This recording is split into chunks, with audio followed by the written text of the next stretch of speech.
All right, everybody, testing 1, 2, 3. We are back on a Wednesday night. The conspiracy theories right now, the word on the street is we had some technical difficulties last night on purpose so we could potentially be live during Spurs versus T-Wolves. IT said that the REMINGTOM Reddit boards are just on fire with conspiracy theories about it right now. But regardless of what the matter of the fact may be, I mean, hey, yo, it is what it is. We had some technical difficulties last night, and tonight the Spurs and the T-Wolves play. So I guess, it just so happens that aligns this way this week. But we are jumping on right now at the end of New York versus Philly.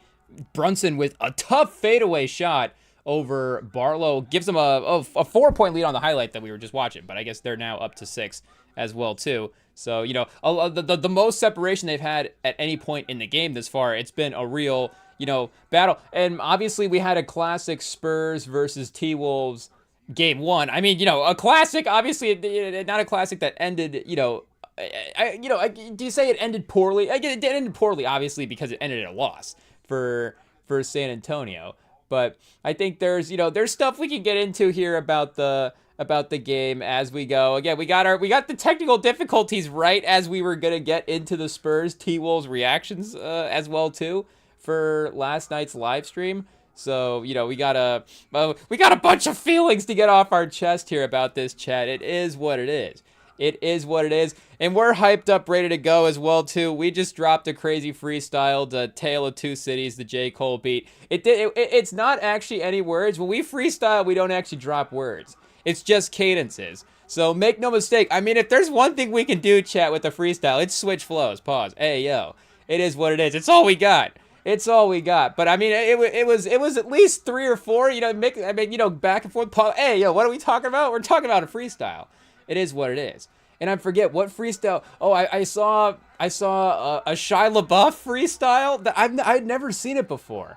But it was like, let me actually look up on YouTube. I guess the video wouldn't necessarily be 1-to-1 for how long the freestyle was, but I'm pretty sure it was on Sway's show, and it was like a legit 3-verse freestyle. Ayo, Shea Gilgeous-Alexander, Shea LaBeouf. Who is this guy, chat? Ayo, YouTube won't even, can't even process how to search for another Shea right now during the middle of the NBA playoffs. Can I see Shea LaBeouf? Ayo, Shai, freestyle, SGA LaBeouf.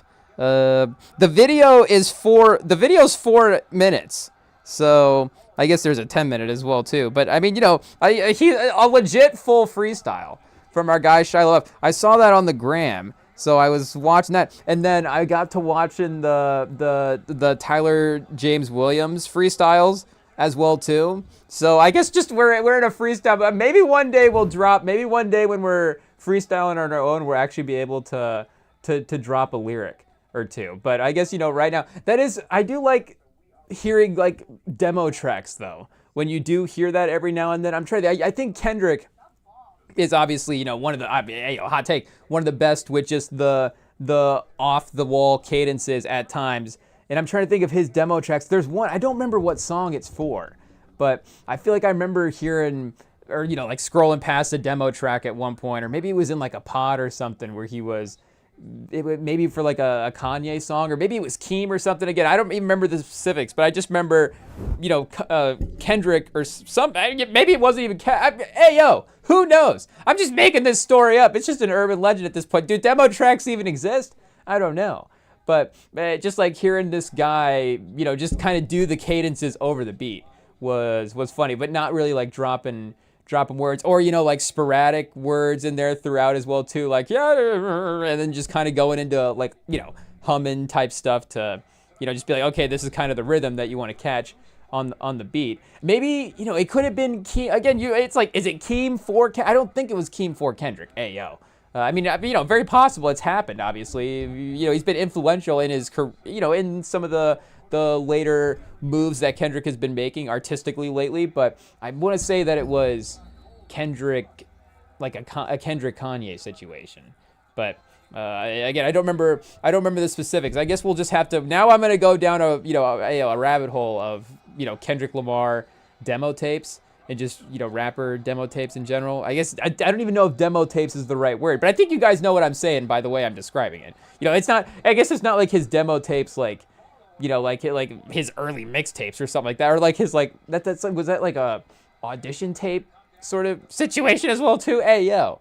But, those, like, this is kind of like I'm saying, the pocket that you want to catch on this beat here, maybe before you're even figuring out some of the lyrical stuff. So I don't know. Is that a lane? Is that a lane? Do we just start dropping freestyles where it's just cadences, where we're just humming along? We're like, hey, you can just fill in the lyrics wherever you want. Hey, yo, but if you're rapping it like this, I guess it could sound cool. Hey, yo, it's like, well, I guess I don't know what it's like. Hey, yo, it is what it is. But either way, we've got New York looking to put away Philly. And there is a weird deja vu that we're getting right now with Philly. They, again, like we're saying, they've had a great bounce back performance after the way, and not even just Philly, the way that they played against New York in game one. I mean, again, the way that New York played against Atlanta in the eliminating game against them. So, obviously just a great back-to-back performance by the New York team, getting the fans hyped over there. But there is, and shout out as well too to Dominique Barlow for Philly, because he did have a little bit of a Spurs run in there, bringing in some of the new draft picks, some of the trade stuff, like, some roster moves had to be made. But, again, it's not like Barlow's not on the team because he's not, a good player in that sense. It's just, again, it was just the team had to go to a bit of a different direction. And in Philly right now, he is playing for Philly. He's wearing number 25, and he's got an arm sleeve. So I guess let me look up Ben Simmons here real quick. Like, there's some Ben Simmons deja vu that I feel like, obviously we know that. I guess did Ben Simmons not wear an arm sleeve? Hey, yo, Chad, am I just making that up? And is Barlow the first guy maybe to wear 25 since Simmons? Oh no, okay, yeah, he does have a sleeve. I guess it's on his left. It's left arm. Okay, Barlow's got his sleeve on the right arm, and the leg sleeves as well too. So a similar kit and a similar number. I feel like the teams need to consider the anti-retire. I guess, is it like banning a number? Hey, yo, do the teams need to consider banning a number? Are numbers just bad? I guess that would be crazy for Ben Simmons. They're just like, nobody can ever wear 25 again. They're like, what did he do? Oh, he didn't take a layup in game 7 against Atlanta, and then just, unfortunately, stop going to the basket. It's like nobody can ever wear his number again. But I don't know. There is just, something. I guess I was thinking about San Antonio, like Dylan Harper wearing number 2, like obviously taking over for Kawhi, but it's not like, Dylan Harper's like a wing, 3-and-D wing type of player or something like that. If it was similar, then maybe so. And again, like Barlow is obviously a little bit of a different player than Simmons. Barlow's more of a, an active, like 4 small ball 5 type of guy versus, again, Simmons is like, at the peak of his powers, Ben Simmons was like, how do we even phrase it now? Is he retired? Is he still playing? I guess he's on the Clippers, right? He's somewhere. Hey, yo. But, is, I guess, because he's still alive. But, is a guy at the peak of his powers that, you're running the offense through, like, point guard type of guy. But Barlow not really, like, with all due respect, a point Barlow situation. Not really happening so far. But, again, you get like a 6'9". I mean, Chad, look at the deja vu right here.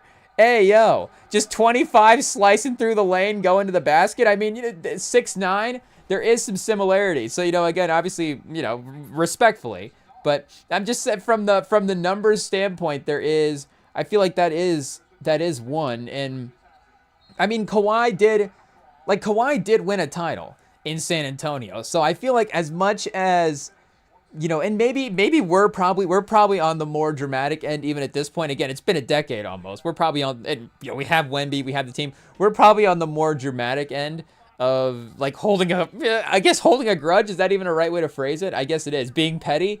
We're probably on the dramatic end of being petty in our fandom feelings toward Kawhi. Like, I guess we'll have to check, next time the Clippers go to San Antonio, or next time just Kawhi in general plays a game in San Antonio. Like, does Kawhi continue to get booed if he's there? Like, I don't know if the Spurs collective, like, will boo Kawhi. Would the Philly collective boo Ben Simmons if he just walked back into the arena? Again, I guess, I'm not, I don't know how aggressive it would get all the way around. But for, again, the memories of the player with the team, there is that moment that the Spurs fans did have with Kawhi, where it was like, and, again, to some degree with Simmons as well, too, where it was like he could be the franchise guy. Barlow with a good block on Brunson. I guess they got him with the foul though there.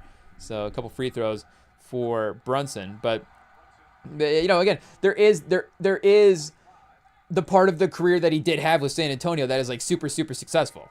And, finals MVP, like a legitimate legacy. Kawhi still left a legitimate legacy in San Antonio, even though it ended obviously on a little bit of a sour note, and he did still continue to play probably offensively his best basketball in the years going forward.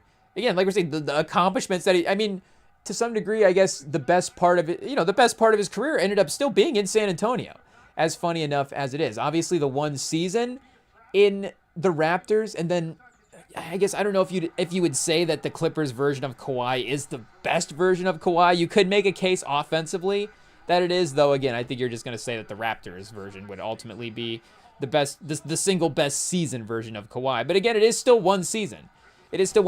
And I guess he probably did, but did he make All NBA that year?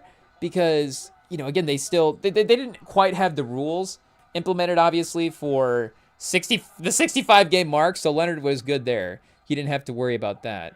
So I'm assuming he did. But yeah, second team All-NBA that year, 9th in MVP voting. So again, like his not his highest in terms of that sense. Like he was second and third in those back-to-back years in San Antonio. But again, just the overall collective of it, two Defensive Player of the Year awards, 2 first team All-NBA awards as well too. Won the finals and won a finals MVP. So, again, all defensive team in Toronto, all NBA second team, and those finals accomplishments. And just, again, obviously just the totality of what he was able to do carrying that team was more impressive. But, again, I think that you could obviously, easily make the case that the Kawhi San Antonio tenure is a little bit more, as funny enough, and I don't even know if I've ever really thought about this as well too, because again, I've just been so concerned with my own pettiness. I've never looked at other teens fandom situations and been like, oh buddy, I forgot about Ben Simmons. Hey yo. And I feel like, we could probably continue to look around the league and, hey yo, find more depressing player situations. Hey yo. I mean, are we going to be looking at Brooklyn? I'm not sure. But and I guess, they're not necessarily like a specific again, shout out to Ben Simmons. Hey, yo, the anti-jersey retire is crazy. I feel like we're pro. I guess we can't really say we're pro Ben Simmons after we say that we're gonna ban the Sixers players from wearing his jersey. But I feel like we've been pro Ben Simmons in the past, so I don't know. I don't know. Hey, yo, it is what it is. But I'm just trying to put myself in that Philly fan mindset.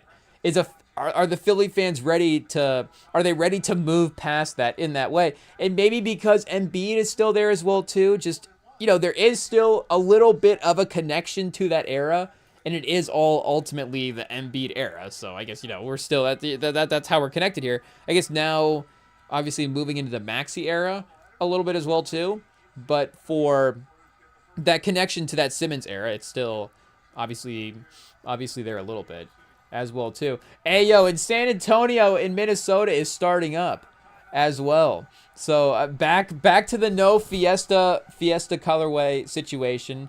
We'll see if that is still, if we get classic game scenario with the normal jersey, if the energy is still able to be there. I mean, you can, it is what it is. The energy is just, I think, a little bit extra when they go to those moments. So if we do end up, even if we get to like a game 5-7 situation, I feel like we might just have to go Fiesta jerseys for both of those. We got to lock in. Next time, this might be the last time that we wear the normal kit.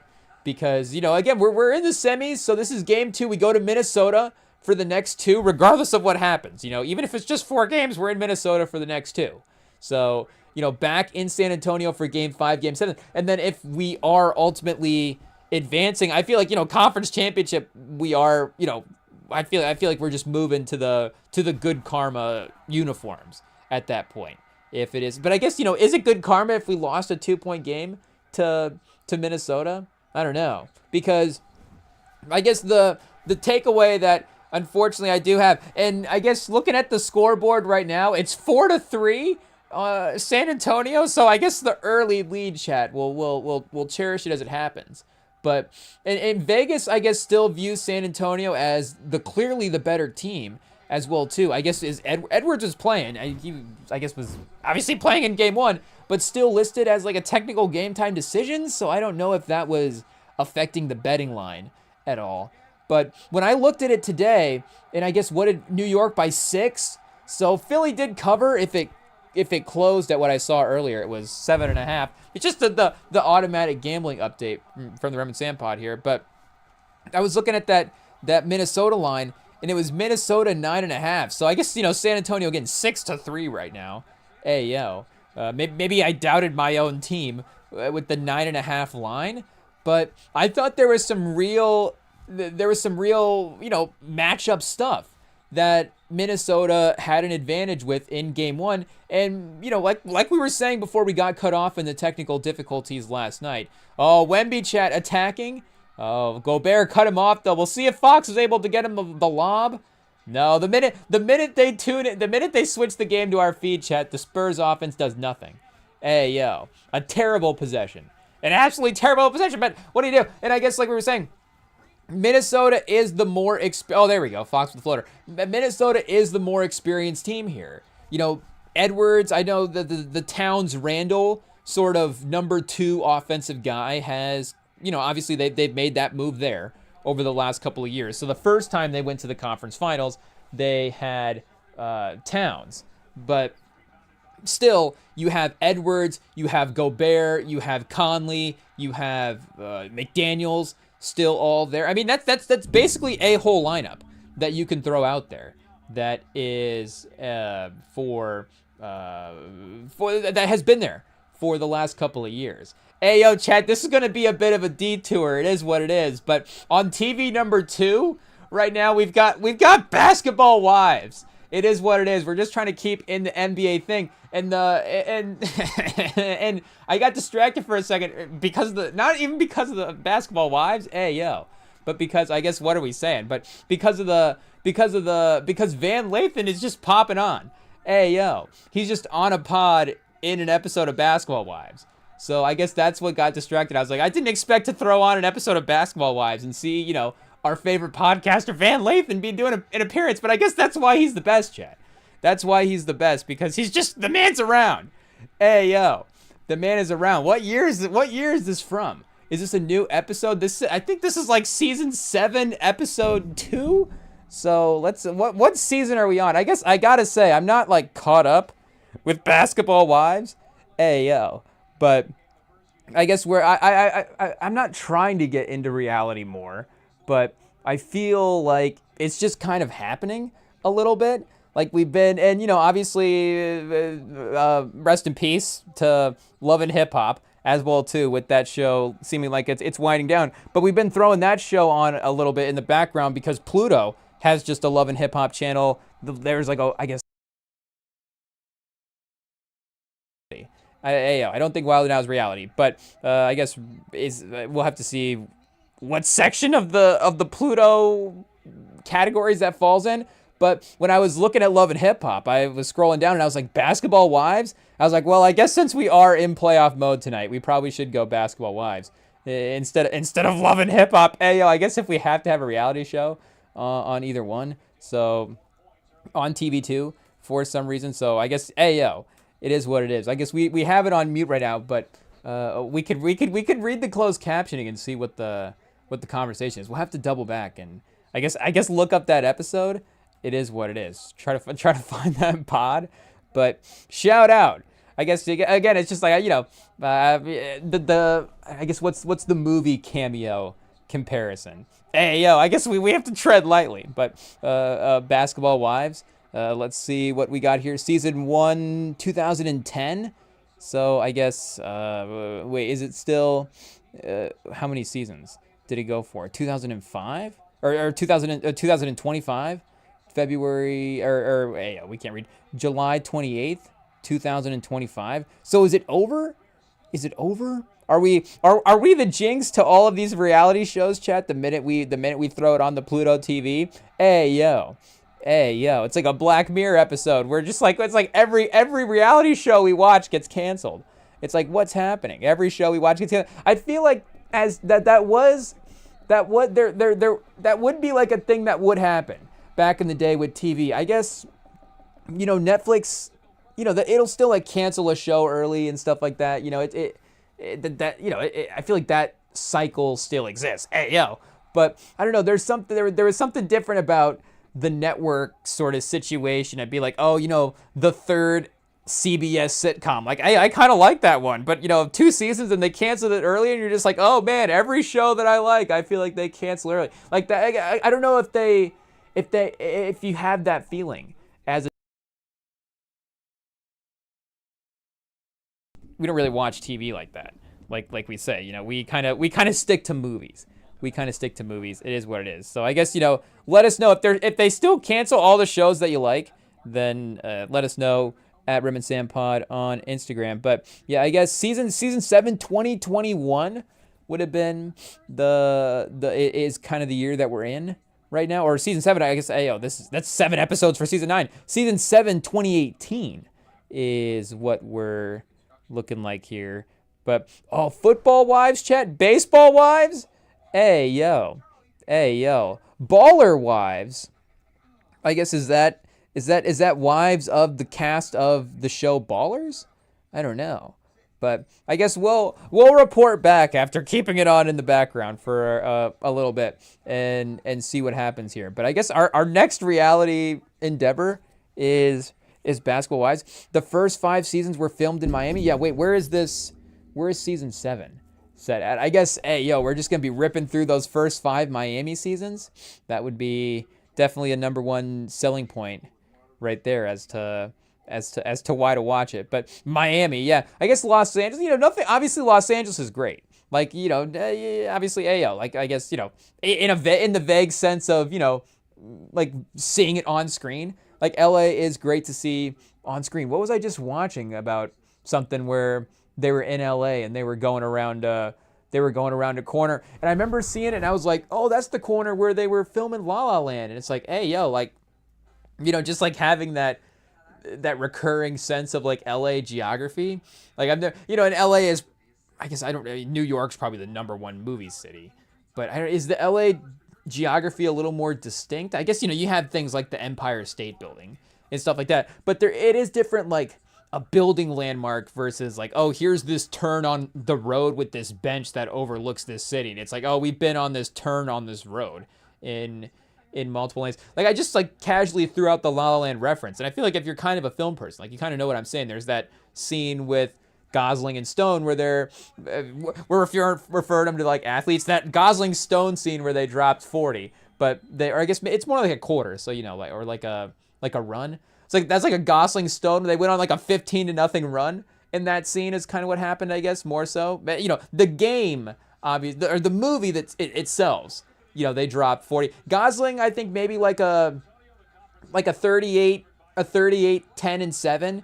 You know, Stone with like a 42, 9-9 situation, but definitely a good run in that dance scene right there. And obviously this, maybe not, you know, Gosling Stone as well, but the cinematography as well too. Who is there? Are we just gonna give credit to Roger Deakins? No, is that Sandgren, Chad? That might be Sandgren. I don't even know if I'm saying his name right. That might be the No Time to Die guy though. Hey yo, I mean, if you do cinematography on a James Bond movie, there's a good chance we're gonna know your name.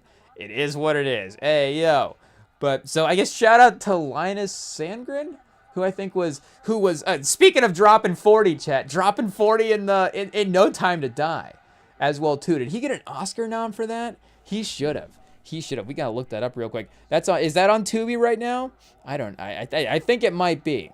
I think our Tubi report, Creed 1, 2, and 3. What do you got? Casino Royale, No Time to Die, Training Day. Hey yo, I guess we just assume everybody has a Training Day DVD. but it is also on Tubi as well. But let's see. Oh, Linus on Wuthering Heights. Oh, no way. No way. I didn't realize that. I guess on Babylon as well, too. Babylon, Saltburn, J. Kelly, Wuthering Heights. Dune Part 3? Oh, chat. Hey, yo. Hey, yo. This might be the most film nerdy thing that we've been, excited for in a film. I mean, and everybody is excited for Dune Part 3. I mean, we're already, maybe we just need to find a different lane to be excited for, again, it's like everybody's, the same thing, hey, yo, Chalamet, Villeneuve, I guess, is it just those two? I guess, is Skarsgård back in this? They might just bring him back. Skarsgård, obviously, people just love casting him and stuff, and he's great as well, too. Shout out Peter. We're talking about, it's Stellan. Who's the old Skarsgård? Hey, yo. I guess if we refer to him by his Dune character, I was gonna be like, who's the old, fat, gross Skarsgård? I'm talking about the Dune character. Hey, yo, I'm talking about the guy that he plays in Dune, specifically. But I think that might be Stellan Skarsgård. But either way, again, now I'm like, if Margot Robbie apparently wasn't, the marketing there wasn't, I mean, the film for Wuthering Heights as well too. But Sandgren on the cinematography, lock it in. But yeah, Dune Part 3, because was it Deakins on Dune 2? Maybe it wasn't. I didn't see Dune 2 in his in Sandgren's cinematography there. Who do we have? Greg Fraser cinematography. Let's see, chat. Let's see what else we got going. Okay, Dune 1 and 2 for him. Okay, chat. Hey, yo, we've got quite the start to the filmography there. But Out of the Blue 2000, or no, what am I thinking of? What's the Denzel Out of Time? Is that what I'm thinking of, or is that the George Clooney movie? I don't know. Yeah, Out of Time 2003, Carl Franklin. Yeah, Denzel, Sinai Lathan. So I guess he's not on cinematography for that. But Killing Him Softly 2012. Killing Him Softly and Zero Dark 30 in the same year? Whoa, chat. 2012 Greg Fraser. Who had a better 2012, LeBron or Greg Fraser? Hey, yo, that's quite the year. I mean, Zero Dark 30's got the scene where they get the compound, right? I guess that's cinematography, right? Where there's some of the overlay stuff, but that's a little Sicario-esque with the way that's kind of shot there as well too. And Rogue One, Vice, Dune. Oh, the Batman. Greg Fraser was on the Batman, the creator. Oh, and Project Hail Mary as well too, which we have not seen yet. I guess when will it hit streaming? Then we'll watch it then. But you've got the Spider-Verse guys and the No Time to Die cinematographer. Hey, yo. I mean, that's going to be crazy. And this Beatles thing? What's this? I mean, a 4-part cinematic event. I mean, we're not really like Beatles fans like that, but they always do have these crazy sort of, cinematic events that happen. Because they had that Peter Jackson documentary that was a while back. Was that one piece? Or was that like multiple pieces dropped together? I don't know. But, I can already see that 2028, it's already on the schedule. Like, people are going to go crazy for this. But we do like Sam Mendes as well, too. So, we do like the films of Sam Mendes. I guess, we got to tread lightly. We can't keep up with everybody these days. But, obviously, hopefully shout out to Sam Mendes. But either way, I guess we're involved. We're invested in the people involved in the making of this. And, I guess we always like to see, who they cast. Just for film cinematic event. Like, I can already tell you, it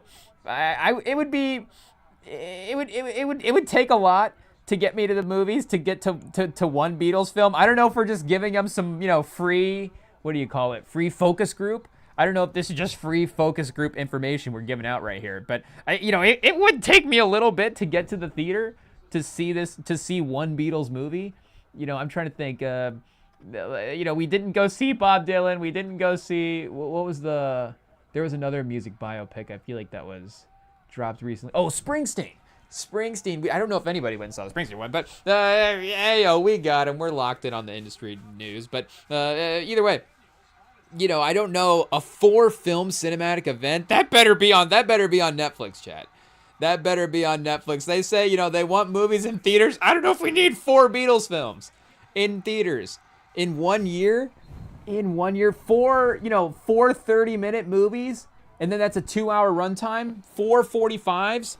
That might be pushing it, but we are going to give, and they only gave Michael Jackson 2 hours, so if they, unless they're giving him a second movie, then, that would be what, 4.5 hour runtime. Then, the Beatles better get no more than 2 hours. He better be 30-minute films, short films. Hey, yo. Sam Mendes, 1-shot, 30-minute take, Beatles films. It would literally have to be like the film nerd stuff like that. It'd have to be like Sam Mendes is back doing one take concert sequences. Linus Sandgren, and is Sandgren on 1917? Hey, yo. I didn't expect us to be doing a cinematography research here, but we got to keep ourselves minorly distracted. As NBA journalists, we should be watching Spurs versus Timberwolves. As Spurs fans, we should be watching Spurs versus Timberwolves. But as nervous guys, as a nervous guy, I can't watch. I can't watch. It is what it is. We got to let this, I guess, I can't watch early. I guess I got to make sure that the Spurs are going to compete. Because like we're saying, there was some matchup stuff that was worrisome. And Edwards is a slow start here. So that's even, not great as well, too. But just for the fact that if he even hits a couple of shots, then, because you know that he's gonna play well in the fourth quarter, too. But even just the Julius Randle piece of this, where I don't know if I would have. Wait, did we get cinematography on? Oh, Deakins is on 1917. Okay, Roger Deakins is on 1917. But what are we saying about Julius Randle? Hey yo, Randle is a matchup problem because we expect Edwards to play well in this series. I think some of the 3-point shooting that they were having in that last game as well too. I don't know if we look up the number here for what that was, and I guess on Basketball Reference we could see like a half and a quarter situation, but it just felt like as a team in the fourth quarter as well too. I mean, and it's to their credit. This is not a again, this is a credit to the Wolves that they were clutch in that fourth quarter moment. And again, I think as an experienced team, that showed that they were able to elevate there. And I guess to repeat one of the things again that we were saying on last night's live stream before we got cut off a little bit. But we were, and we should have taken the time to go find credit for this take as well too, that we were going to say. But there was a reel that we saw that was talking about what season / playoff run a guy won their first title in. So it was going to be like, is Wemby going to win the first title in his first playoff run? And I think that is a very, very fair point. And it is, I think there's two different types of like first playoff runs as well too. Look at, obviously there's the first just one in general that you're in, but then there's your first playoff run where the team itself is supposed to actually be competing for a title. And Wemby kind of has to, the Spurs are in the spot to do both this year. Like we were, comparing him to Shea. When Shea was in the playoffs the first time with the Clippers against the Warriors with Kevin Durant, and I guess I don't even know if Steph Curry was in that series specifically, but it's still that Warriors team was supposed to win the series. Hey, they were just comparing Wemby to Gobert. Hey, two of the greatest defensive players of all time, Wemby and Gobert. I guess shout out. Is Gobert the most 4-time defensive player of the year, or did I guess they weren't giving it out like back in the day. So Bill Russell or something didn't get it like 5 times, or Kareem as well too. But I guess, Gobert, the best defensive player in NBA history, on the court with Wemby, the next best defensive player in NBA history. But what were we saying about? And I guess Randall did end up leading the game in scoring as well too, to connect it back to what we were saying a little bit. But the experience for the Timberwolves, and the fact that, again, this is that first run for Wemby. Like we were saying for Shea, even that the first Clippers run, not necessarily like the same expectations. The first OKC run, same thing as well there, where they were the 8 seed to the Rockets 1 seed, if I'm not mistaken. So it's like, okay, if they show some competitiveness, and they obviously he shows those signs of continuing to just show that positive growth as a player, then it is going to be a win of a playoff series. But you don't actually necessarily expect them to win the playoff series. So again, it's like, it is true that the Spurs are a title contending team this year, but this is also Wemby's first playoff year in general. So it is, again, it's important because you're not, and I guess to some degree, as a great player, it's like, a guy like LeBron, like Jokic, these guys, like every year, their team's going to be, I guess maybe not Jokic, but, LeBron too, obviously a different degree, but, their teams are going to be competitive every year. But you still have to take advantage of the way that the league sort of falls in your favor as well too, year to year. And obviously OKC is still a team that you have to get through in the Western Conference as well. But it does seem like, the number of teams that are just better than San Antonio this year, appeared not to be, as many. But, again, just like this, like we were saying in game 1, that was kind of the gut punch for Minnesota. And Dosunmu just blocked it right off of De'Aaron Fox, and it went out of bounds off De'Aaron Fox. That's not good. But it did seem like Minnesota was actually a little bit of the better team in game 1. And that was, like I'm saying, both the playoff experience, but then just some of the Randle matchup stuff is, I think, a little bit of a problem. And they just don't really have that, obviously Wemby to be a shot blocker there. But they were doing a good job of bringing Wemby away from the basket a little bit at times. And then even on that last possession that they had, we got, obviously, we got a good look there. But Champagnie was able to get an open 3 that, unfortunately, it's not able to go down. But I think the Spurs fandom is confident in that shot. He's one of the better perimeter shooters that we have. I guess maybe I don't know, his sidestep. We have to go look at the advanced stats on that.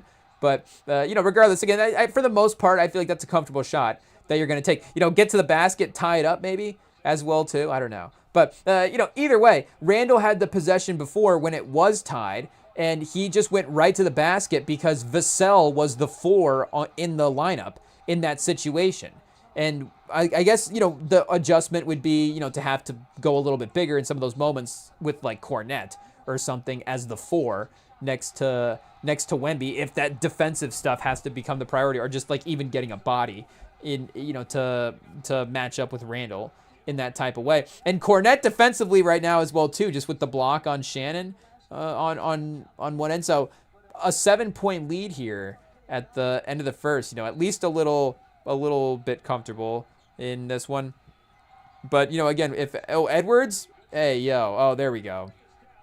I guess it's Edwards into the the other fans rooting for him category, but it's the competitiveness. It's like, okay, that he's going to get going. So it's like now once that part of the game is happening, that it's just a whole different factor as well too. And again, he wasn't even like that. It's not that he wasn't good in game 1. He was good in game 1 and, took over a little bit in the fourth quarter as well too. Oh, thank goodness Fox with a big 3.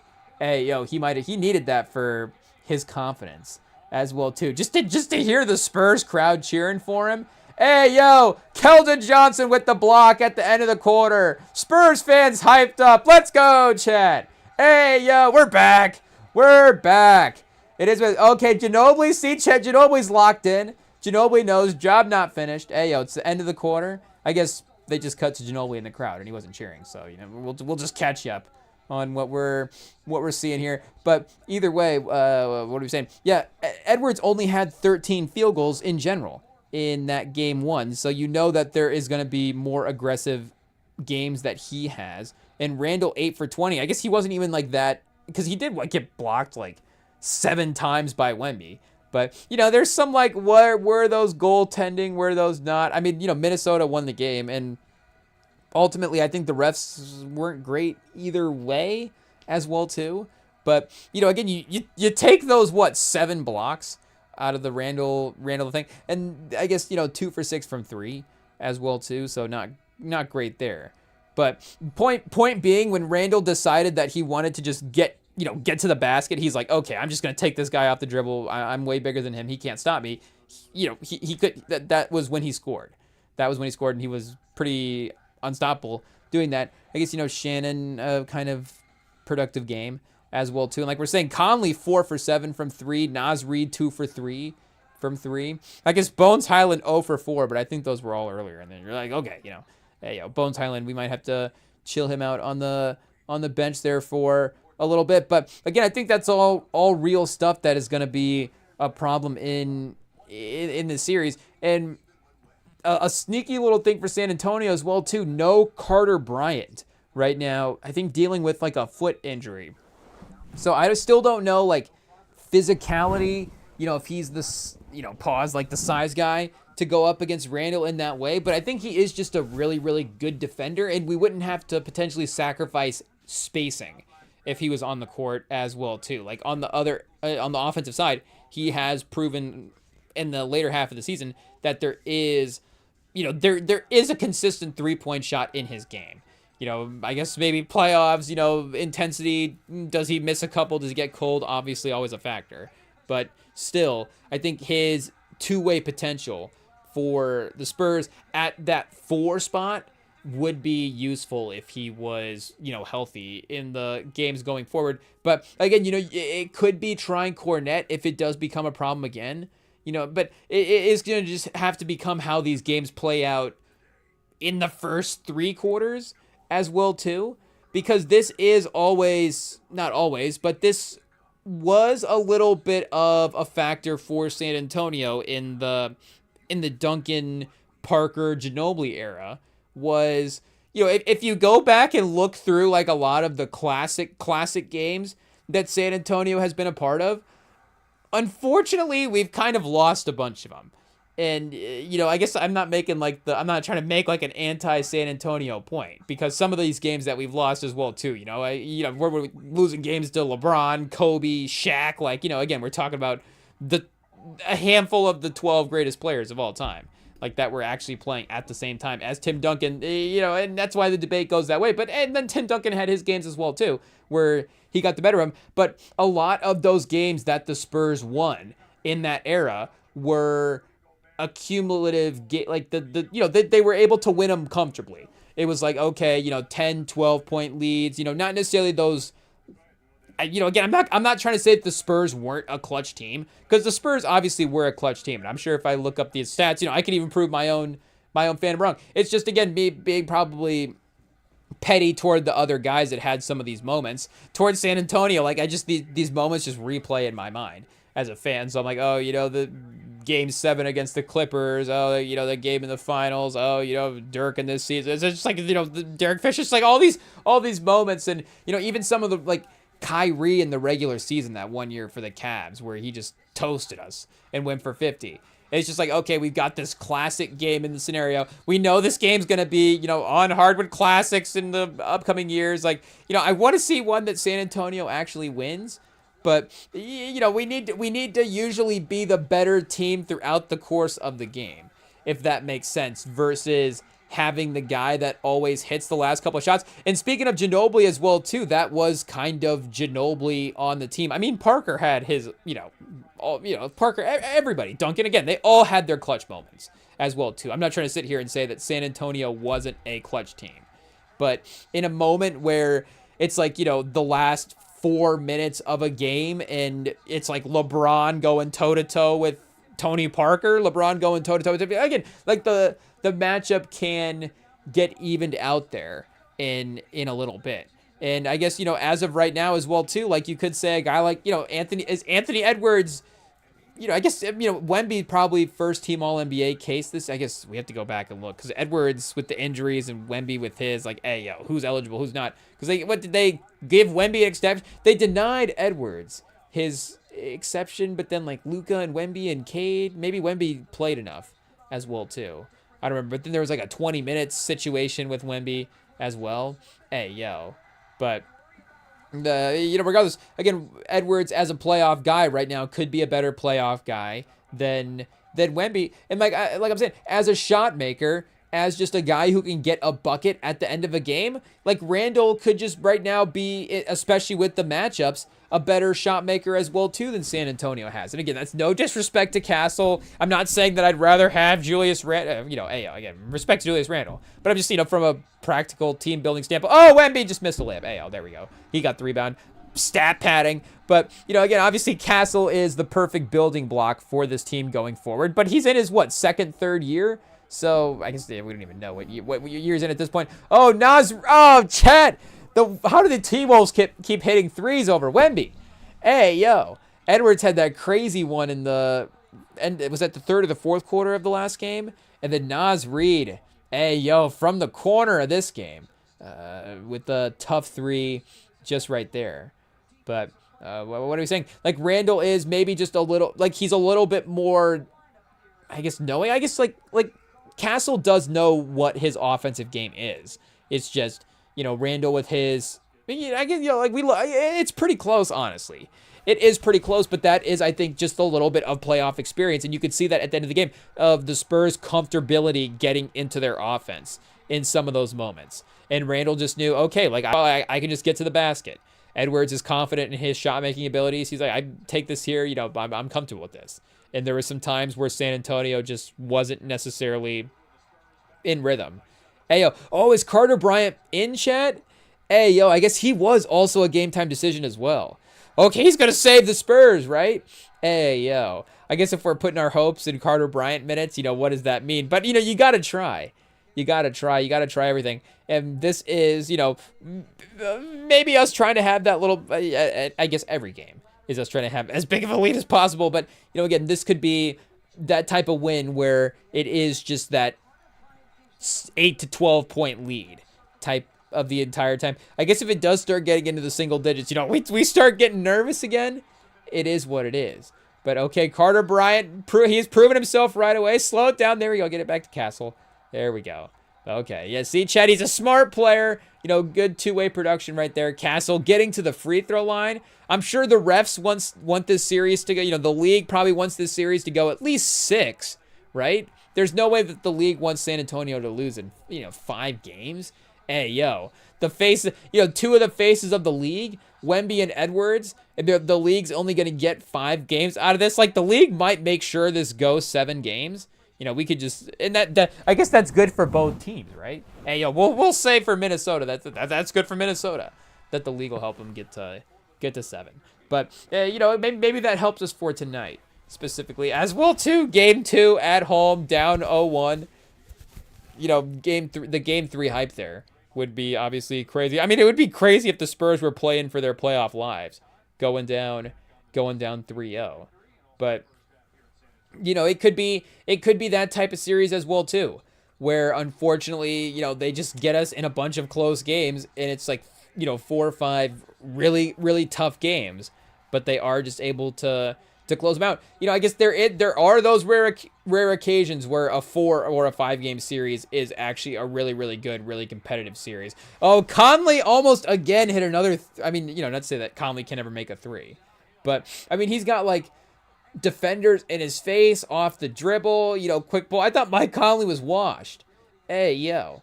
They were saying this guy's supposed to be washed, and now all of a sudden he can't miss? What's happening? And speaking of, was that Carter Bryant trying to contest? And it should have made it. It should have gone in as well, too. That was just that was the basketball gods just spinning that ball out for us. Hey, yo, pause. But Castle here. Now we're pushing it to double digits. Okay, we can breathe a little bit. We can breathe.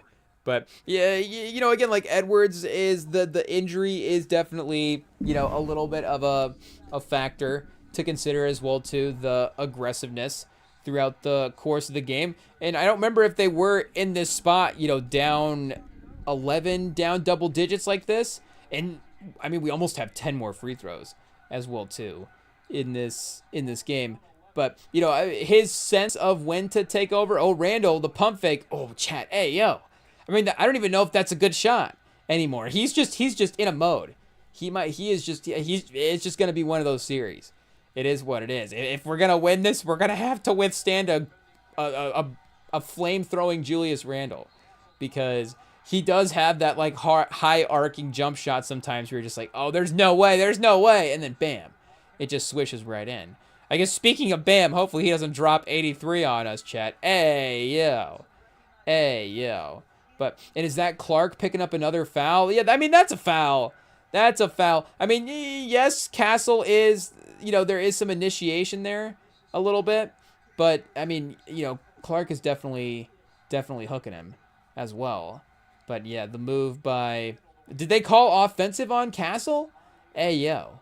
I guess, we're kind of, shockingly, we can't really hear what they're saying.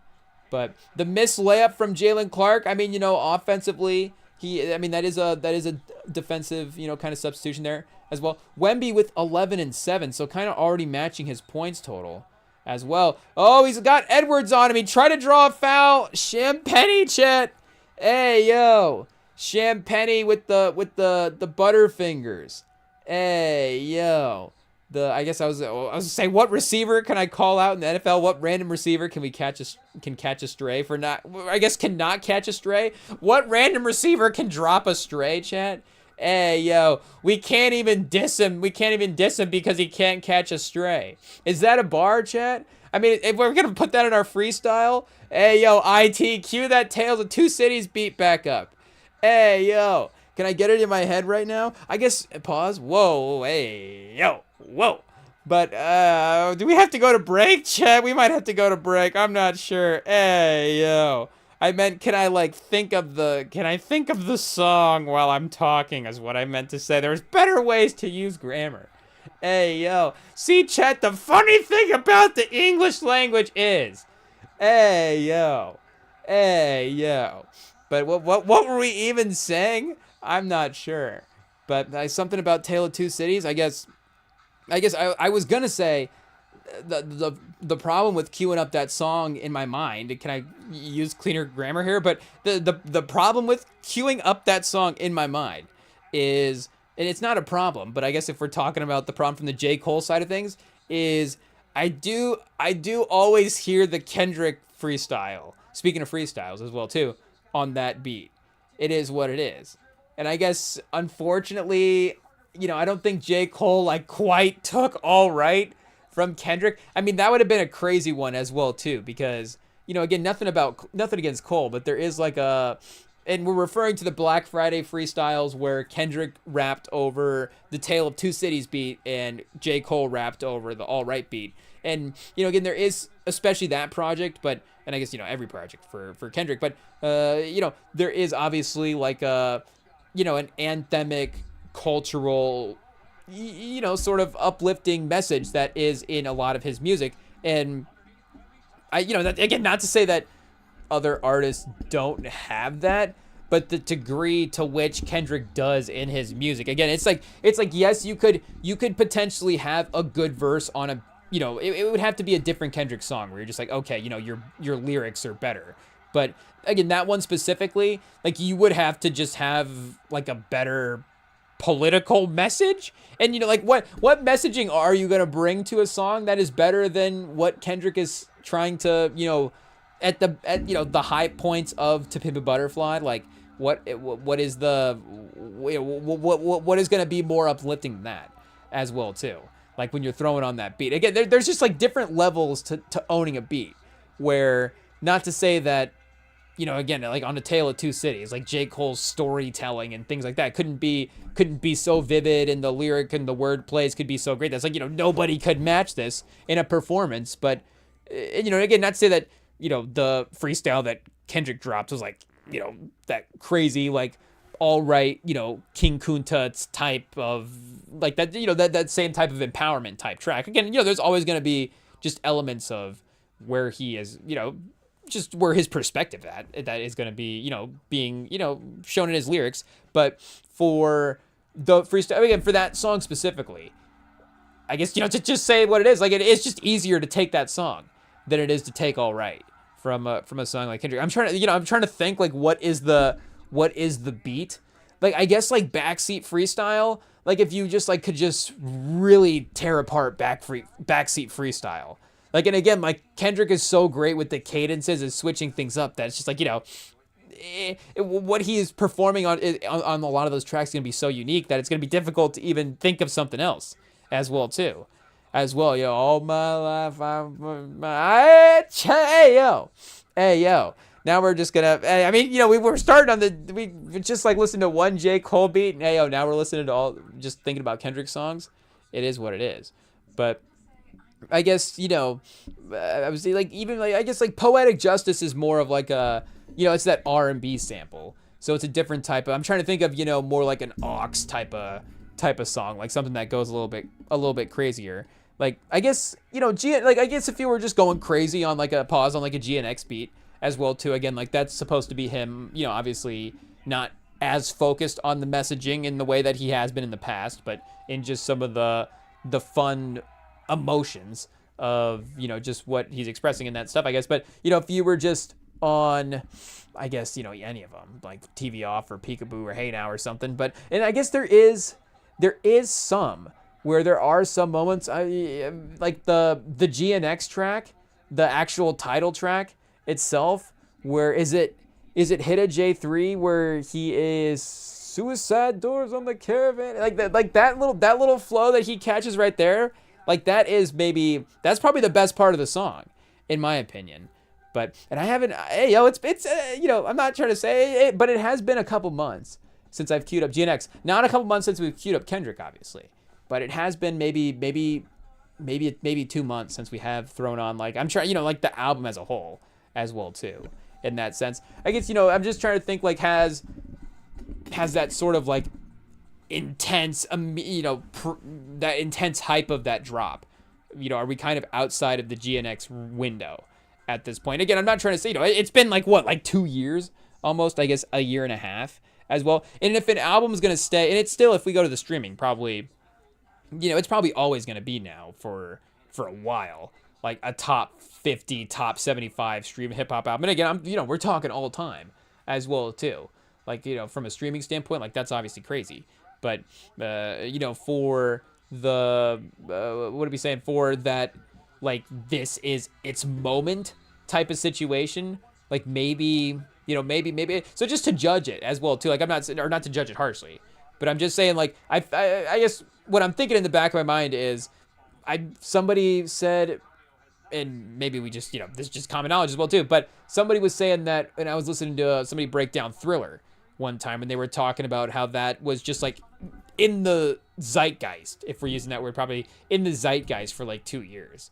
I guess, is that like a conspiratorial thing, or just, again, just like in the realm of pop culture as well too? But it's like, Thriller was just at the, and it's not like, obviously Thriller is still around, but you would, and not, and I guess it's kind of obviously with the MJ biopic, I think the MJ, resurgence has happened a little bit, and there was a stat that I was seeing as well too about Thriller going top 10, I think, last year. So again, like MJ, he does have his peaks, but again, obviously just that intense, immediate cultural impact that it was having. Like, it's like, that's like a 2-year just boom that it just immediately has right on everybody. And it's like, okay, like, again, like if we're saying that GNX was almost there, then that's crazy. And I did hear somebody say that GNX was Kendrick's Thriller as well too. I don't remember exactly what the comparisons were there. I think maybe just shorter track list was what they were going for. I'm not sure. Shorter track list, all bangers. Again, you can get there as well. I mean, no disrespect to, again, we love GNX. Hey, no disrespect to GNX. It's not Thriller. It's not Thriller. Hey, you want to talk about crafting an album, like, obviously the way that Good Kid, Mad City is crafted, you could argue that is as well of a crafted album as anything, but hot take, nothing is musically, Thriller. It is what it is. But that's our expert music opinion. The Rem and Sam music experts over here say that Thriller's pretty good. It is what it is. But Chet, 14-point lead. 14-point lead. I guess we are good. I guess, I'm not trying to jinx it. I was about to say something about the line, Chad. But again, I'm not gonna lie. I'm going to be honest. And I guess Minnesota, maybe some of the hot 3-point shooting is going the other way in this first half as well too. They've definitely had like three or four buckets not go in just because they've rimmed out. Pause. And Wemby with the deep three. Hey, yo, pause. The deep three is kind of crazy. But regardless, for Minnesota, I do almost wonder if the Spurs tampered with the basket going into. I'm not trying to even, indict our own team, but there has legitimately been like a handful of 3-pointers that have rattled out for Minnesota where you're just like, that's a little unlucky. That is a little unlucky. And again, we do want to hold our team to a high standard. I guess we just need them to block every 3-pointer for us to be happy. Like, we can't just, take the wins as they happen. But, regardless, I feel like if as an offense you're swinging the ball and you're getting into a 3-point shot that you're comfortable with and it hits 3 parts of inside of the basket and then just bounces out, then you're probably like, okay, I feel like we did like 92 maybe. Maybe if it's like a little bit contested, but like 80, you did like 88% of the stuff right on that possession. So they always say anything, if you do anything over 75% of the stuff right, you got to take the bucket. I mean, that's just common knowledge. That's just common NBA knowledge. It is what it is. But I guess Wemby going to the court, Wemby going to the bench, 14 points, 9 rebounds, only 1 block in this half as well too. Is he just kind of chilling out a little bit because of the goaltend allegations? Hey, yo, we have to go back and watch some of those clips. That was there was a couple off the backboard where you're like, oh yeah, I guess that is goaltending. I mean, I don't really know what to tell you there. But okay, so Minnesota didn't win by 17. Hey, yo, I guess what was the gambling line there? But I assume that San Antonio was favored as well. And speaking of Fox missing the layup, maybe it's a good thing that we did have technical difficulties last night for dear Fox's sake. Hey, yo. Hey, yo, chat. Hey, yo. Because I guess we'll look up the box score at halftime just to double check. He has played.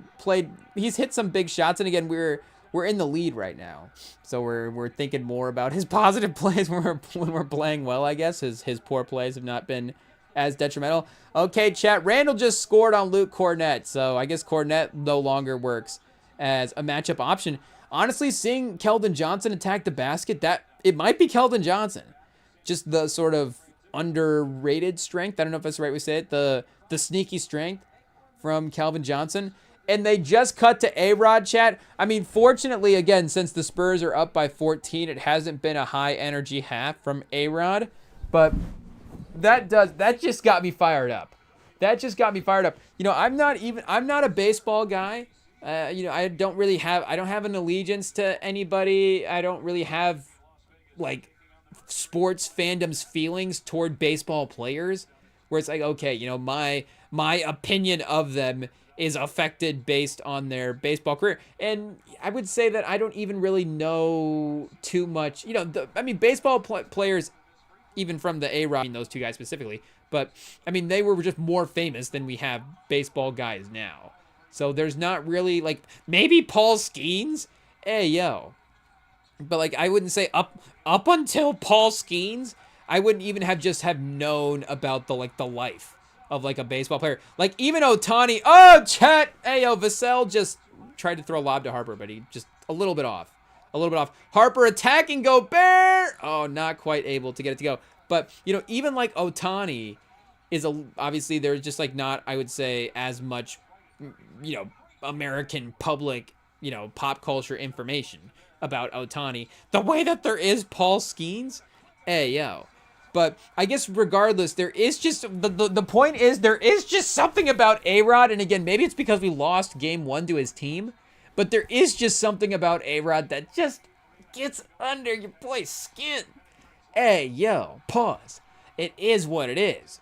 But regardless, there is just something. I mean, again, A-Rod, if you want to send the lawyers our way, send them our way. But there's just something annoying about A-Rod. Hey, yo. I hate to say it. Hopefully A-Rod's millions of dollars, it makes him, feel a little bit better about the situation. Some guy in a YouTube live stream called him annoying. Hey, yo, I'm sure, again, speaking of back in the day, A-Rod probably been called worse on a YouTube live stream.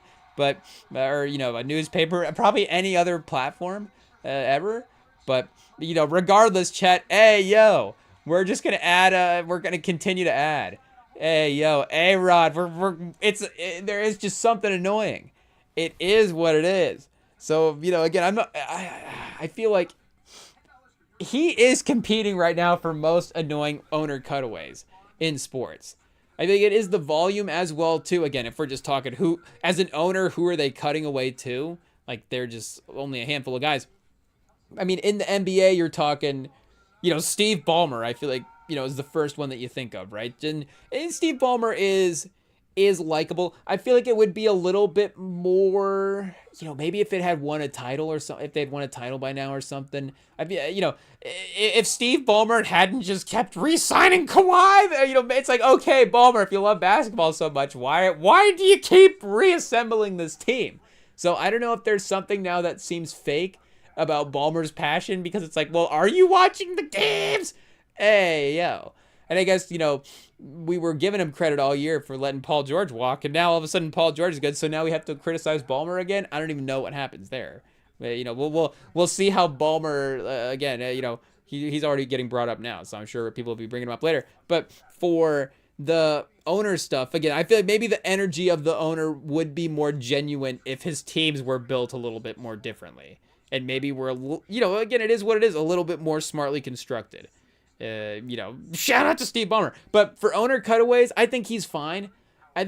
He's like a, you know, I don't, is the ranking a good, so if it's like a C plus, you know, is A plus like a good owner cutaway? Like, I'm trying to think, like, I was going to say, like, the Chiefs owner is like a good owner cutaway because, like, he doesn't really do anything. He just sits there. But the Chiefs owner is like kind of not a good owner, right? Like, if you do those owner reports, do we have to go back and look?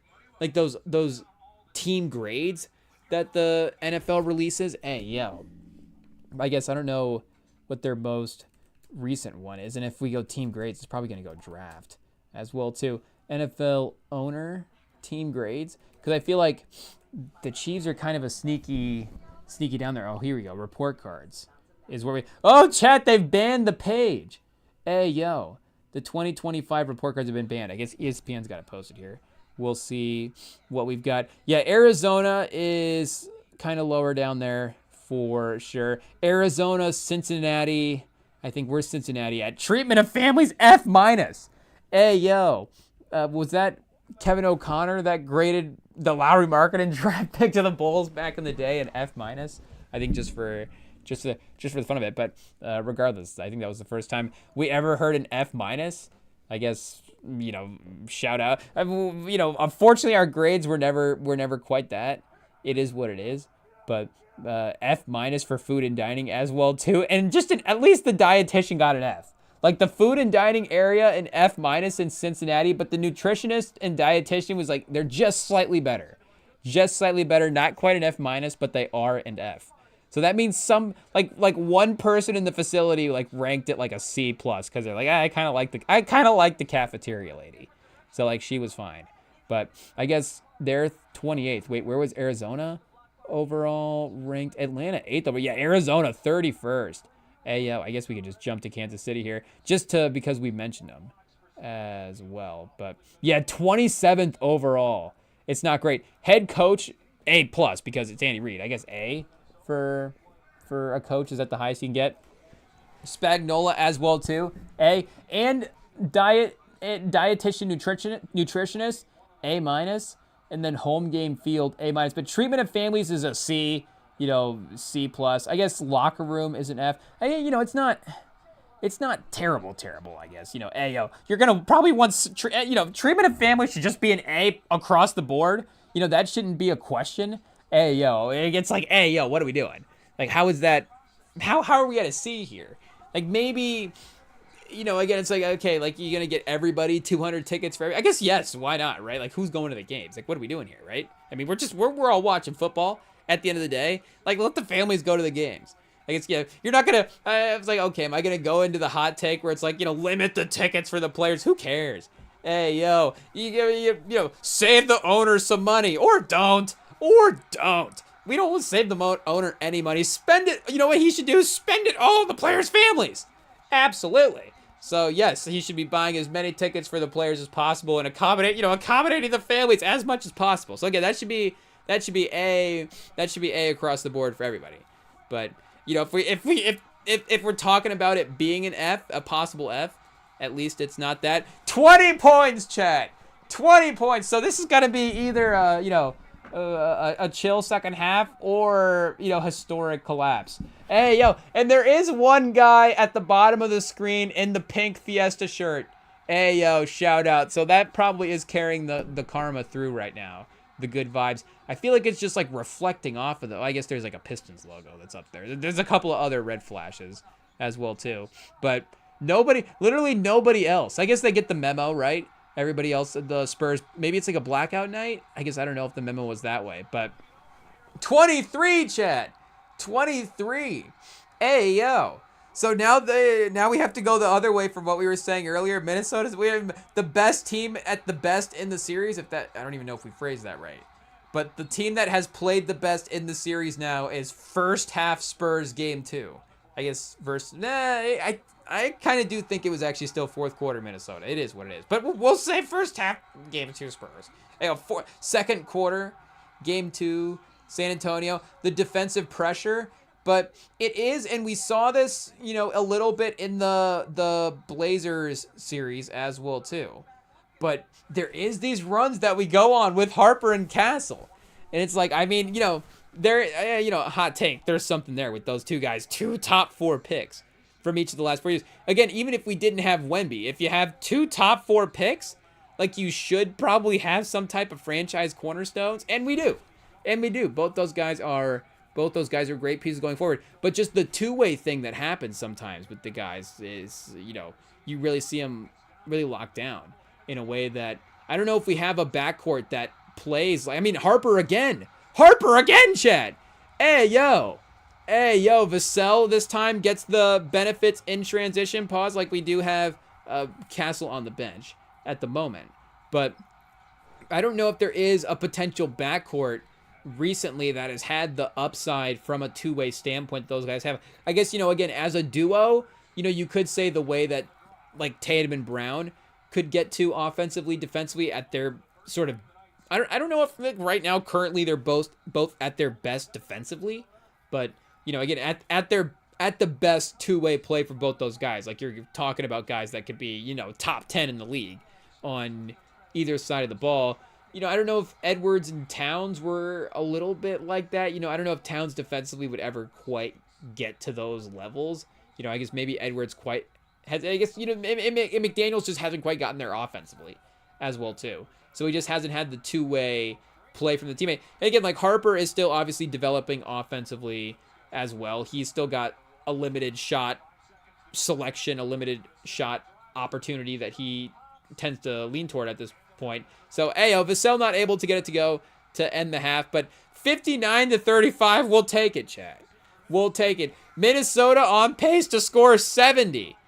I feel like Minnesota does have they'll have some offensive shutdowns. They'll have some games where you're just like, wait a second, Minnesota scored 82 tonight? Like, what happened? But right now, they're 35 first half points for Minnesota, 60 for San Antonio, rounding up 1. But still, 50, the aesthetic difference of 59 versus 60 points, it really is. 59-35 is like the Spurs were playing better in a defensive battle. 60 points is like offensively we're on fire. It is what it is. But regardless, either way, we'll take the margin is what is important there. So, chat, what a relief. Pause. What a relief. We definitely didn't need to see this happen. Definitely didn't need to see us lose live. I was like, you know what? I was perfectly fine watching Lakers Thunder and, talking about LeBron. Obviously, who doesn't like mentioning LeBron? We might talk about LeBron later just because it's LeBron.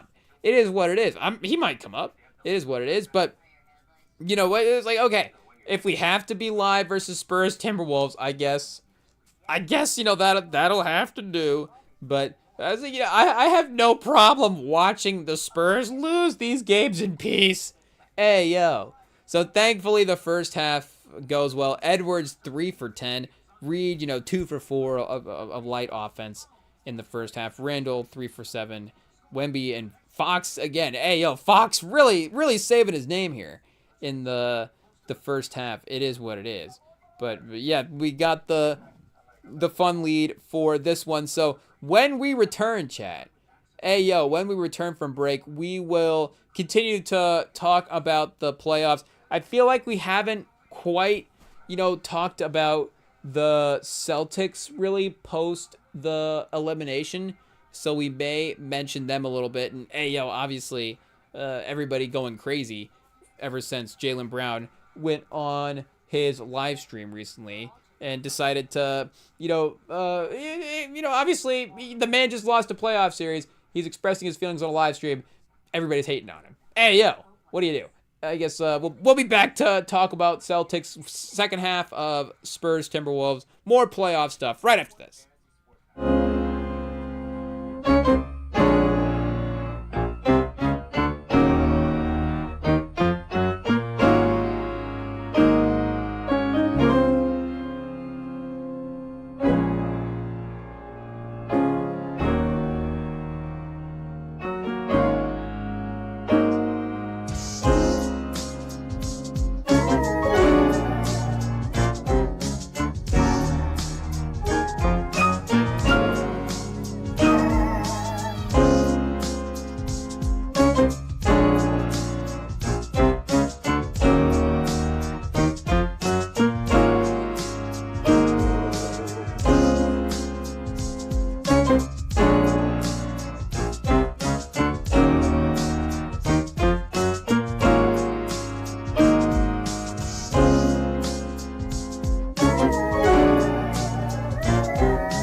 Okay, chat, we are back, and they've got Draymond on the inside the NBA halftime right now in the Shaquille O'Neal seat. So Draymond, Kenny, and Charles Barkley, Charles, Kenny, and Draymond, and Ernie, shout out. But they asked Draymond how he would guard Wemby, and unsurprisingly, Draymond said, "You gotta make him uncomfortable. You gotta make him uncomfortable." That was his first response. Like, yeah, no joking, Draymond, no kidding. Is that really how you guard people? You bother them? You get in his personal space? Hey, yo. Draymond just admitting to everything he's ever done in his entire career. And speaking of compilations and things we've seen on Instagram lately, we did, maybe once every 3 or 4 months, you get the Draymond supercut of all of the different flagrant fouls and the flailings and the nut shots and everything like that. Hey, yo.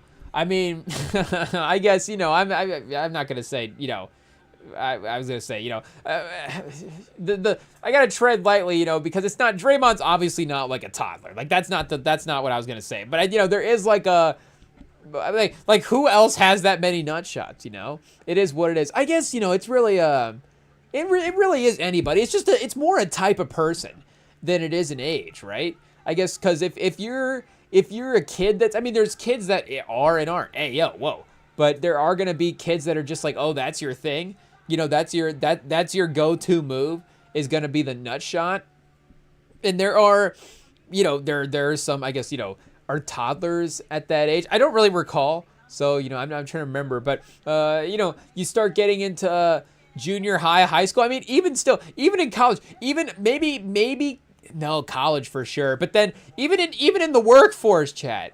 Hey, yo, like maybe it's a sitcom character, but there still is, and again, maybe it's just like the numbers reduce, but there is still that guy out there that's just like, this your thing?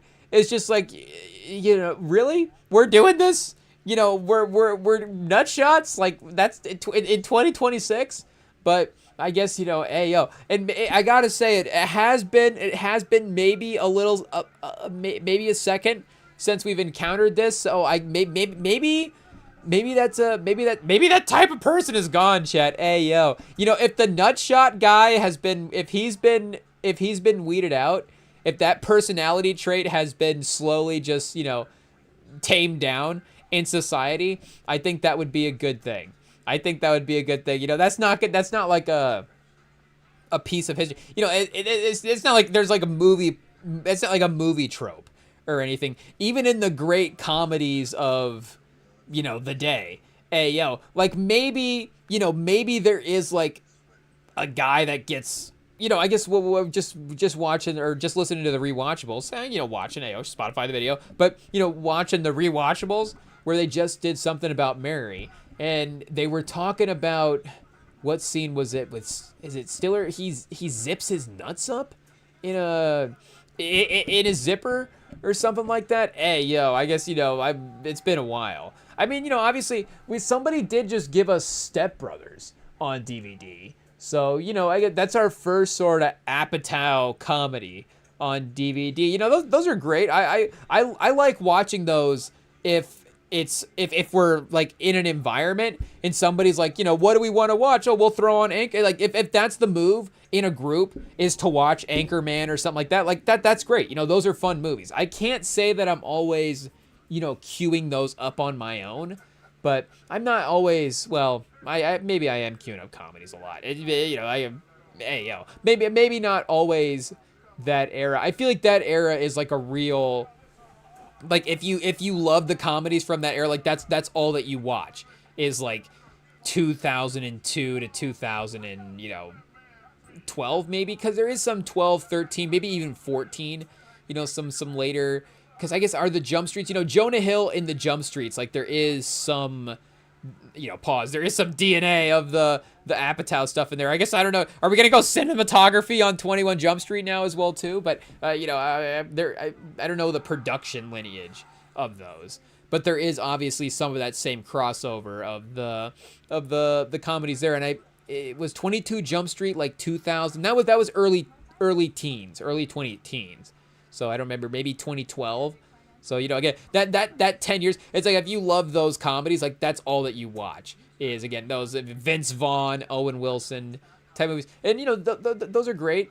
as well too. Like I'm saying, like I feel like, Wedding Crashers has got some funny moments, like Vince Vaughn and Owen Wilson. Like that's, and that's also got what's the co-star what's the co-star combo in that chat? Hey yo, I think that's got Rachel McAdams, but who else is in that as well too?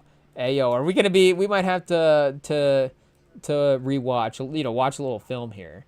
And shout out to Ron Canada. What a name, chat. What a name. One-on-one, The Shield, and Lone Star. Hey yo, I don't know why OBS is disconnecting while we're talking about Ron Canada. Hey yo, but shout out Ron Canada. We'll mention him again. One-on-one, The Shield, and Lone Star.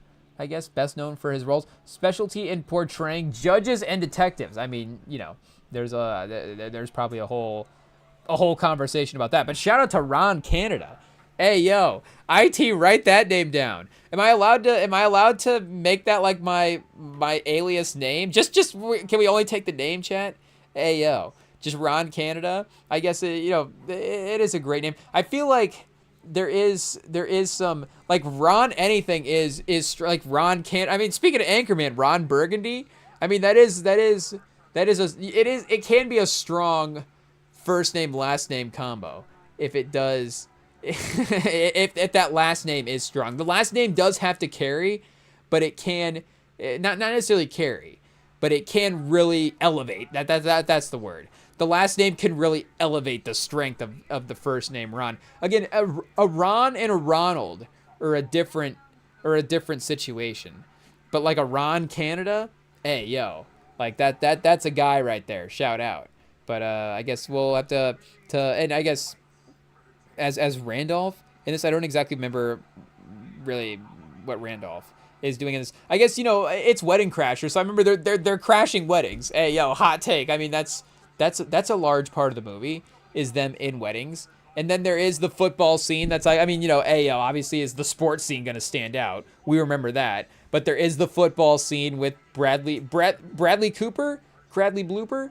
Hey yo, he's in that. I think he's putting up stats, right? But he's a former player, maybe in that. Did he play in high school? He might have Letterman. He might have been a Letterman.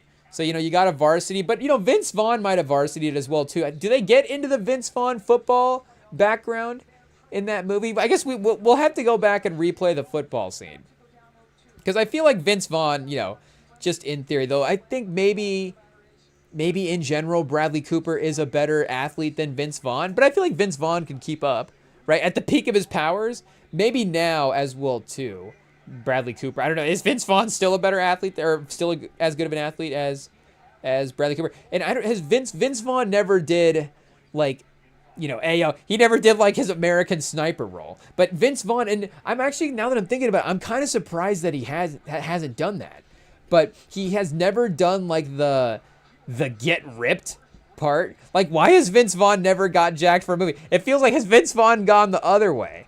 Like, I feel like Vince Vaughn might be like, oh, like, why is Vince Vaughn just like drunk in a hotel room, like in, minute 45 of this movie? Like, what's happening? Shout out to Vince Vaughn. Hey, yo, Vince Vaughn, call in. We were pro Vince Vaughn in this pod, but, or, pro Vince Vaughn, I guess. Again, we can't keep up with everybody these days. Hey, yo, but just like he had some fun movie parts is really all that we're saying.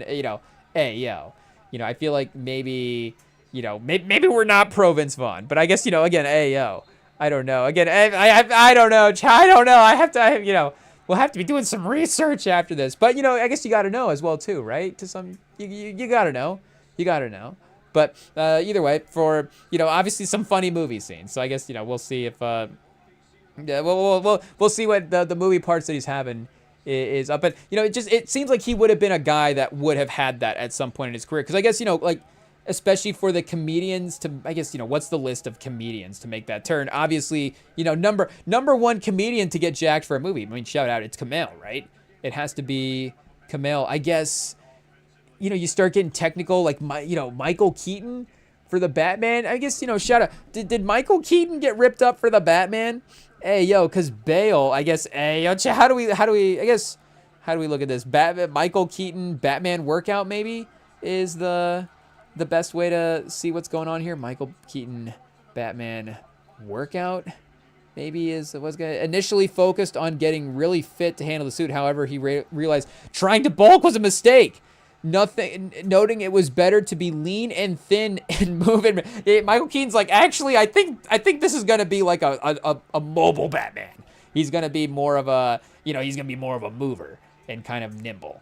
But however, he later noted it was better to be breathe and move better inside the restrictive costume, as the suit provided muscle definition. I was gonna say, no disrespect to Michael Keaton, but I'm trying to think of like the Bruce. I mean, Michael Keaton's a great Bruce Wayne, but Bale, it's like they have to do scenes where they're like, okay, I guess Bale got so jacked for this movie that we just have to do like a workout sequence in this one. Because like there's just like a scene in The Dark Knight where he's just like gets up and he just like starts doing push-ups in the morning. Like Michael Caine walks in the room and says, "Good morning, Mr." I guess as we proceed to butcher a Michael Caine impersonation, but he walks in and he's like, I guess we got to start with how does everybody start the Michael Caine? Michael Caine.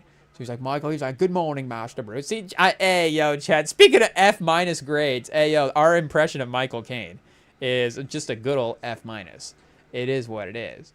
But Michael, he's like, "Good morning, man." And he just starts ripping off push-ups. That might be Dark Knight Rises, but there's the scene in Batman Begins as well too, where it's just like, he's just like doing one-arm push-ups on the he's in like, I almost said the Taj Mahal. It's not the Taj Mahal. What is that? It's Raj Al, the League of Shadows. What is it called? Chat? I guess we can't remember every plot detail from Batman Begins. Another reason to rewatch Batman Begins. There's still things we don't know, Chad. I thought we knew everything.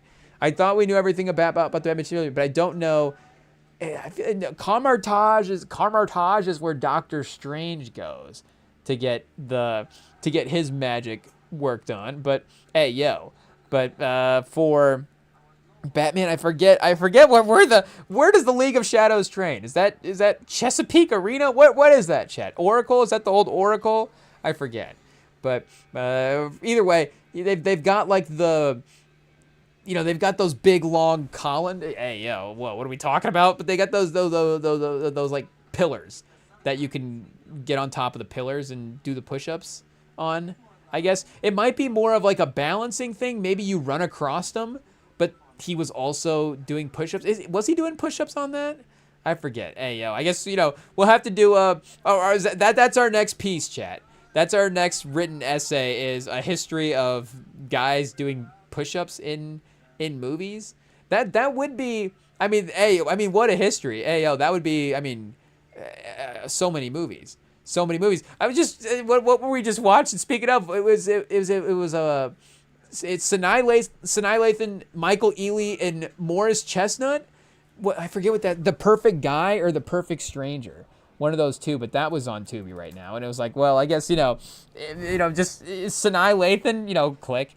It is what it is. But Perfect Guy, 2015. Here we go. So, and I guess I feel like there's a Michael Ealy push-up scene in this as well too. So it can really. Do you go back? Rocky. Rocky has to do push-ups, right? I guess Creed. Speaking of Tubi right now, Creed, like we said earlier, live on Tubi. So we'll start doing research. We'll get back to you and see what that would be. That would be a good ranking though. The top 10 push-up scenes in movies. Because it'd be like degree of difficulty, but like importance of the push-ups. Like, what are you training for? Again, if you're training to save a whole city versus, Michael, I guess, spoiler alert. Spoiler alert for The Perfect Guy. 3, 2, 1. Like if you're the bad guy stalker in The Perfect Guy, like, and I guess, I don't know, is it a spoiler alert? But still, for, if you're training for that lane versus training to save Gotham. Like, chat, we butchered both a Michael Caine and a Batman impersonation. We're really letting down our Dark Knight fandom. It really is what it is. We haven't done the Batman impersonation. Do I have to mute the mic and practice the Batman real quick? Give me a second. Batman. Oh, are we unmuted, chat? Hey yo, I hopefully not all of that was on screen. Hey yo, we were committed there for a second. We were committed. I think we got there on take 3. Hey yo, where's Lau? Oh, see, Chad, it's returning. It's returning. You have to you do have to really warm up the vocals for the Batman. It is what it is. We might have to bring that one back, Chad. Hey yo, hey yo. But I guess we'll have to see, because I guess speaking like, well, there was also, hey yo, I guess I didn't realize we were on such a push-up run in our algorithm, but there was it Bruce Lee doing one-arm push-ups on a talk show? So like, where does that factor in to this ranking as well too? Like, we're gonna have to find, I mean, he definitely has to have like a one-arm push-up scene in a movie though somewhere, because I mean, again, that was like part of the, like, Jackie Chan didn't really have like the workout stuff the same way that Bruce Lee did. Why do we compare those guys, Chet? Hey yo, or like Jet Li as well too. I don't know if Jet Li had the like Bruce Lee was more had some more like workout focused stuff, I think, in his bag. Hey yo, versus some of the other guys were not even, just because that's an impossible ranking if you want me to rank. I mean, I would say I don't really know like what Bruce Lee movies I would watch. Again, obviously Jackie Chan and the Rush Hours, but even some of the other low-key Jackie Chan films are just fun to throw on as well too. I mean, if you can watch like a Chuck Norris movie, then yo, I mean, you can watch a Jackie Chan movie. But again, like Jet Li, Cradle to the Grave as well too. Like, I don't know if Bruce Lee was in a movie with a rapper. So that would have helped. If it was like, I guess, Jet Li and DMX, if it was like, Bruce Lee and Ghostface Killer, I guess but Bruce Lee was like in the 70s though, right? Or something like that. Yeah, I guess, rest in peace, passed away in 73. So maybe, he would have had to have been like hanging out with like a Motown artist or something like that. I don't know. But I guess what would have been, or who would have just been the celebrity as well too? I'm trying to think, like, musician actors from the 70s. I guess I need to be more up on some 70s film stuff. We're still working our way through film history. I don't know if I spend enough time in the 70s. I guess the first one I'm thinking of right now is The Wiz. So I want to say Diana Ross and Bruce Lee. Does that count? That counts, right? Hey, yeah, why doesn't that count? That absolutely counts. Jet Li and DMX and Bruce Lee and Diana Ross. That would be the crossover comparison there, I guess. But again, I'm trying to, what others, even 70s movies would I go back to that much? I guess you do have The Godfather in the 70s for sure. But and then like I mean, there are great 70s movies, but again, like, am I actually like rewatching those movies, or are those, I throw those on one time to say that I watched them, and then maybe every now and then go back to them. Actually, there is one Nicholson film that I just thought of that it's like, I do throw that one on a lot. Is that might be 70s? I guess I was also thinking of The Shining as well too. You would throw on, of course, The Shining. Here, let's go Nicholson's filmography real quick. This is just checking out another movie. Hey yo, obviously, there are some people maybe that he's worked with that not great. But for, I guess, even 60s as well too. But the Apartment was in the 60s. That movie's kind of fun. But 70s, again, I'm not gonna know all these movies. Hey yo, but The One That Flew Over the Cuckoo's Nest. I don't know. I can't say that I rewatched that one, but again, that's another problem. Oh, The Shining is 1980. Oh, I thought maybe it was like 78. So it's not the 70s. Hey yo, so The Shining you would throw on and just watch that, right? I mean, even for Halloween, like, you're gonna like, okay, is it time to watch The Shining? I don't know. I guess maybe you don't watch The Shining every year, but I mean, The Shining is it's a good movie. It's a well-crafted movie, so it's good to watch for sure. And I guess, speaking of horror as well too, Halloween would be 70s. Oh, and Jaws as well too. So Halloween 78. Jaws is when? 75? E.T. What year was E.T.? Hey, that might be 80s. 82? I think there's another Spielberg. Oh, Star Wars. Okay, so see, there are 70s films. I just got to calibrate. I just got to calibrate. But, you know, they are pretty big, pause, epic films. 77, some later 70s type stuff as well, too. So, wait, I forget why we were talking about the 70s. Oh, Bruce Lee. So, yeah, I guess, you know, again, I'm just not as familiar with who are the artists that would have been acting in the 70s. I guess here, we can do a quick Google real quick. Artists that were acting in the 70s. And see, I guess, you know, we did say shout out to Diana Ross. Oh, artists, Al Pacino, is he an artist technically? I guess I don't know if that's what we're meaning here. Here's what celebs look like in the 70s. Oh, Springsteen, was he in movies? So 40 celebrity looks. Ayo, obviously, you know, Diana Ross, an icon in many lanes. So, you know, music, fashion, acting. Ayo, I wouldn't name it all, but artists, music artists that were actors in the 70s. Let's see. David Bowie, the man who fell to earth. Oh, Cher. Of course, Cher. As well. Did Cher win an Oscar? That might have been in these. I know Nicolas Cage won an Oscar for a movie with Cher, right? Moonstruck. Somebody won the Oscar in Moonstruck, but maybe that was Cher. So let's see. Moonstruck. 87. So we're almost into the 90s at this point. So I guess, you know, I was just agreeing with Google. I mean, Cher's legendary for sure. I don't want to, you know, start throwing just random years out and assume, but Best Actress, Cher, Academy Awards. Oh, are we on Moonstruck's page? We are. Okay, so yeah, Cher won for Academy Award. I guess it got nominated for Picture. I guess, is Cage in this? Maybe he's not. I don't know. Maybe, is he in a movie with Cher? Okay, he is in this. I'm just pretending like I know about this movie. Again, this is definitely in the throw it on once to say that you've seen it category. It is what it is. But, you know, again, not 70s, I guess, is the point. Who are some iconic singers in the 70s? Rick Springfield. I guess, chat, are we going to have to ask the GPT and see what we get? Who are some iconic artists? Let's see. Who are some iconic music artists that were acting in the 70s? I guess we can be more specific. Who are some iconic? Do we have to phrase?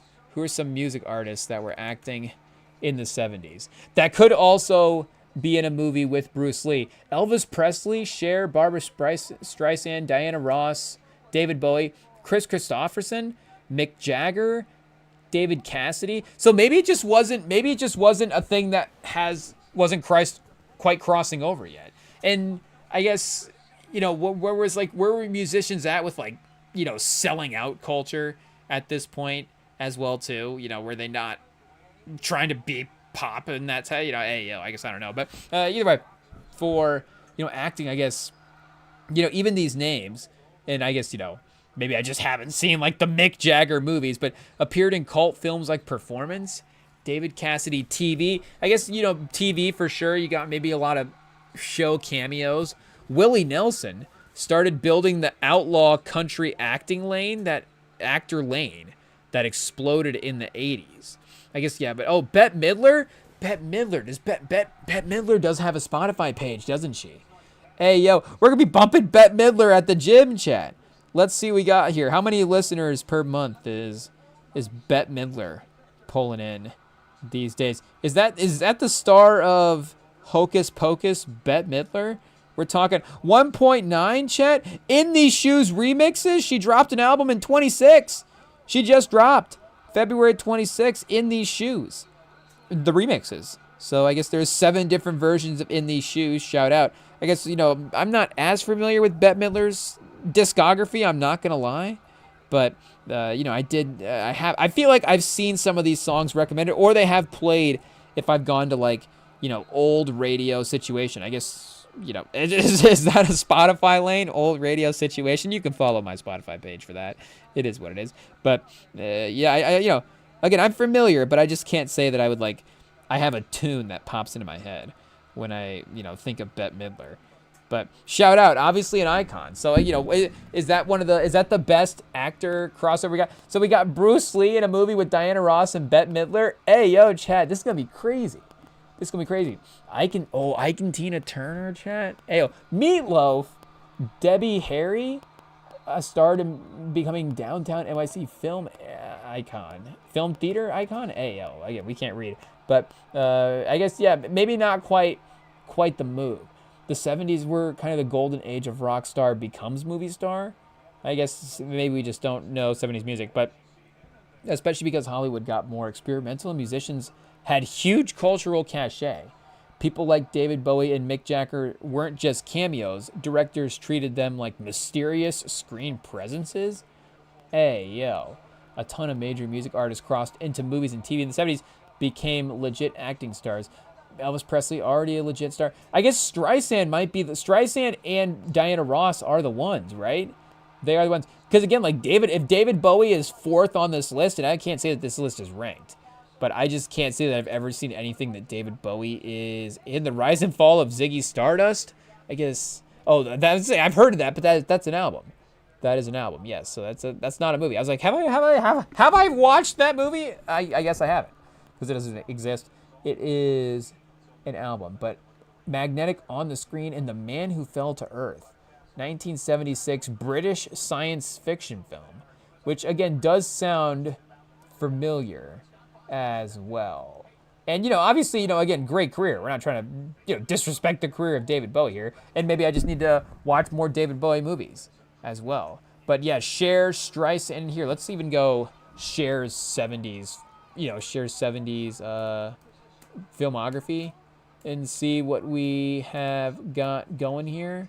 Because, again, it does seem like the 80s is when it starts. So 65. And not a single acting credit in the 70s, chat. Ayo, so the GPT obviously cannot be relied on one bit. Literally acted in a film in 65, 67, 69, and then skips all the way to 82.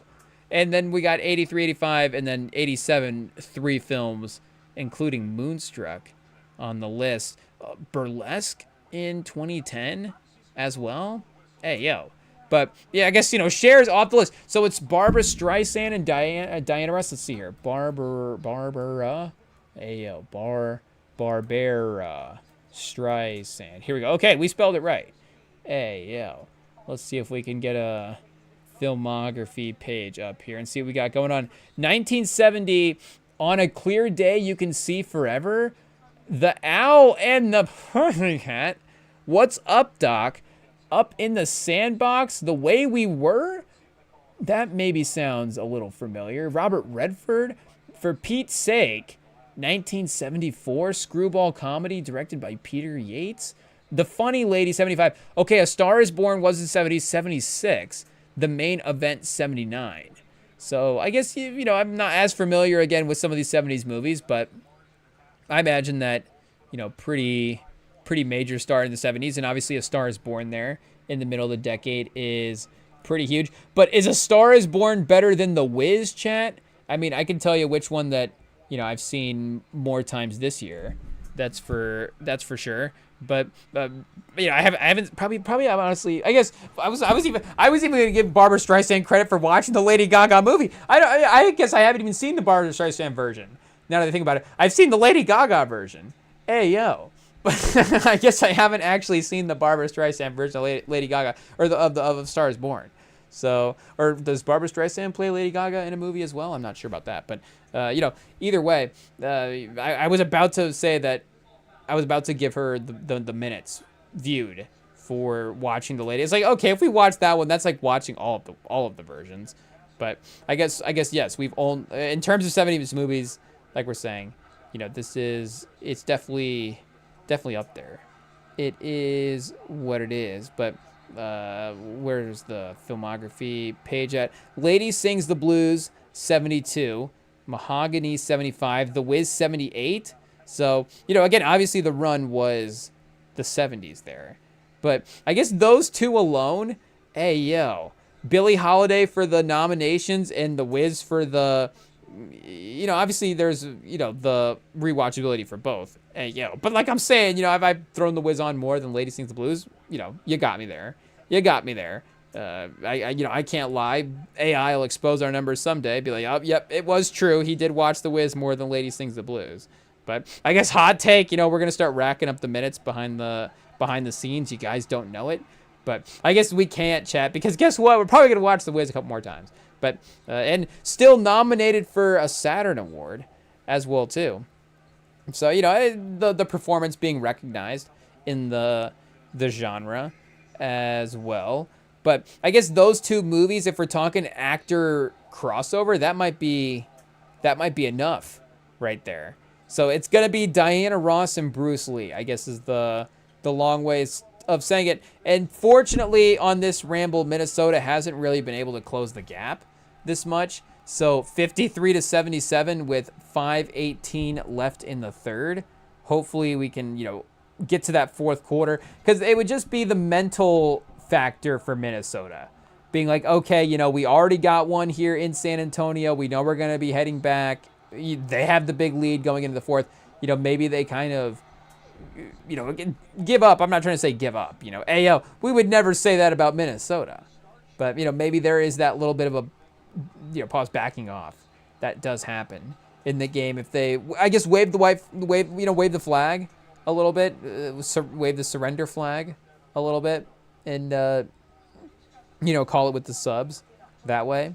But we are still looking at a 23-point lead here. So this is, fortunately still pretty comfortable at this point. Oh, Keldon Johnson. If Keldon Johnson can take 17 dribbles on a possession, with all due respect, 6th man of the year, making high energy plays earlier in the game. But if he can take, that many opportunities to ISO here, then you're in a comfortable spot. It's like, okay, time to let Keldon Johnson cook a little bit. Terrence Shannon. They show him taking Wemby off the dribble a little bit. I guess it is different, attacking him off the pick and roll. That is a little something that can happen as well too. Like the thing that Wemby does to make up for that is so impressive is obviously his ability to recover and make up for that shot with blocking it, in a chase down type of way. He is very, very effective in that. But you can definitely, beat him off the dribble, in that way. Where if you get him in that switch and he's going to be the guy guarding the pick and roll, if you get a little crossover, if you commit to getting to the basket, like you can again get a step on him, but his 8-foot wingspan is going to probably block that. 10-foot wingspan, I don't even know what the official numbers are on that, but either way, we did say that we were going to address the Boston season end that we haven't gotten to yet. So, water break. Oh, chat. Hey, yo. But what are we saying for Boston? Yeah. I mean, again, tough season end for sure. Considering the fact that the series was up 3-1, it just depends on what point you want to judge the season by for the Boston Celtics. If you go back like 6 months and you say, well, the team's all hurt, like maybe we're not going to be that great this year, then yeah, I guess being a top seed in the Eastern Conference is a win. If you go, well, we did have Jason Tatum back from injury and we were up 3-1 in the series and we were looking like one of the best teams in the Eastern Conference, then maybe you do think that it is a little bit of a disappointment that the season ended the way that it did. But, there is a little bit of a different vibe, I think, after the collapse of this one. And maybe it's just, I don't know, the Boston fans are always overreacting every year. I mean, is every fan base susceptible, guilty of overreacting in some ways when their team gets eliminated? But, obviously there has been a little bit of, in the past, even to a lot of rumors of what would you do with Jason Brown and Jaylen Tatum. And ultimately, they were able to get to that level and win the finals. So it doesn't really become about whether or not it's good enough at this point, which is still ultimately like the thing that you have to think about, right? Like they are still good enough in theory to win the title. They just, didn't have Tatum for Game 7. He was not healthy for the year in general. The fact that he was even playing was incredible. And I think as we saw in that game as well too, like the roster around him has moved into a little bit of a different part. So the issue with that is, of course, the fact that the league apron now does make trading a different situation. So if you can only make 1-for-1 upgrades or major moves, then maybe you have to make really major moves instead of building around the fringes of the team the way that you have in the past. But I just feel like there is not enough respect necessarily given to Jaylen Brown's career in Boston. Again, especially considering that, you could argue that there was a moment as well, too, in that Game 7. And, again, I feel like sometimes we do judge a little bit based on the what-if scenarios, but I feel like it is important to remember, like, okay, this almost went this way. So just because, Maxey and Embiid and some of the other guys also, powered through, does that mean that this is all of a sudden, like, 100% not true about Jaylen Brown? But and Spurs up by 30 as well, too. I mean, are we even going to acknowledge it anymore? It is what it is. But there was a moment in Game 7 where it's like, again, Tatum is out. It's like, is Jaylen Brown, like, kind of almost, like, stealing some of the legacy stuff here from Tatum? Where, like, okay, like, in that finals run, he is the one ultimately that is getting the Finals MVP and the Eastern Conference MVP. Like, he did win both of the best player in the series awards for both of those series. So it's like, okay, in those clutch moments, he was in some ways, equal to, but also, in a way better than Tatum's performances in both of those. And then, it's nothing really against Tatum for having an injury, obviously, but it is what it is. He's not there for a majority of the season. And the season that Jaylen Brown had, powering them as being their best player to keeping them, at that spot in the Eastern Conference, up the top of the Eastern Conference, was very, very impressive. And then it's like, okay, we get to a Game 7 and Tatum's not even here for a Game 7. So all of a sudden in this 3-year window, Jaylen Brown is going to be the lead guy in some of these big moments. And again, like, Tatum also was good in the finals as well, too. He was good at the end of the series, and that was a close debate about who should be the finals MVP there. But regardless, Jaylen Brown won it and had a real opportunity there to help get him to the next round. And I'm not even saying that the game, was on him or they lost the game because of him or anything in that way. But I'm just saying that, again, I was watching that fourth quarter being like, how, because I could see where I could see where it would have gone the other way.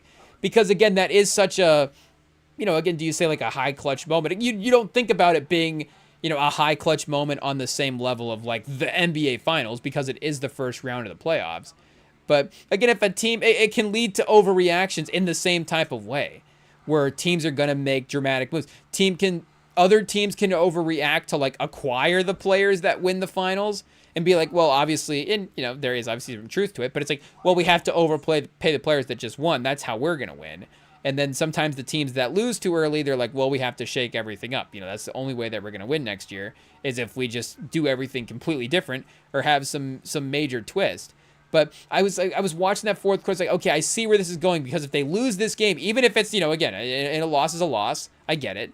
But considering the roster that they're out there, you're watching this game, you're like, Philly is arguably not, you say better, but arguably just the most talented team on the court at this point between Maxey and Edgecombe alone. And then, Maxey and Jaylen Brown is like a close argument.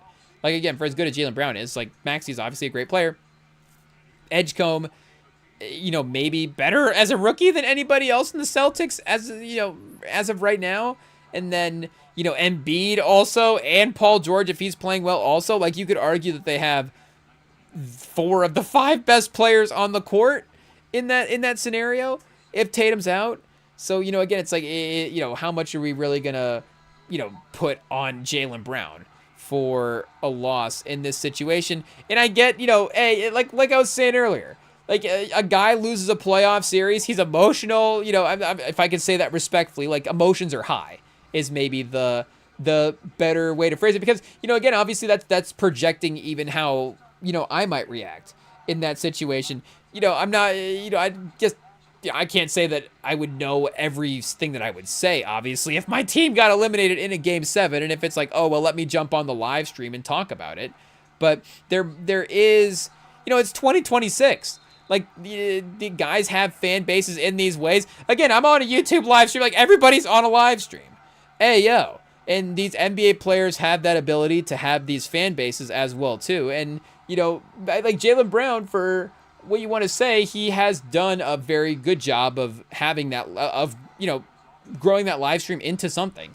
Like, I'm always seeing clips of that. Like, he's been consistent with it. And, again, AO, like, he's being, open to the fan base. He's just using that as a platform to sort of express. And, like, didn't Wemby just get, like, league praise for being like, I'm not going to, hide my emotions.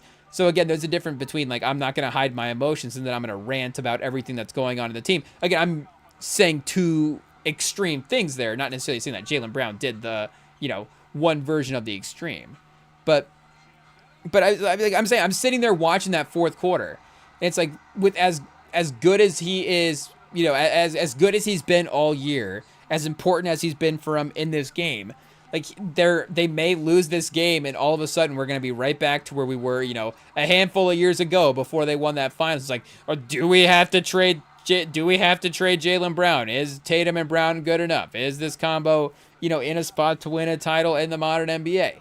And it's like, and I get I was listening to a short of Simmons talk about, like, oh, how is your, how do you say that this season is your most fun season compared to the season where you win the finals MVP and the Eastern Conference MVP? It's like, well, I don't, people weren't celebrating him that year the way that we were this year. Like, I know that might not always have to be everything for every player's determining, what might be the most fun season.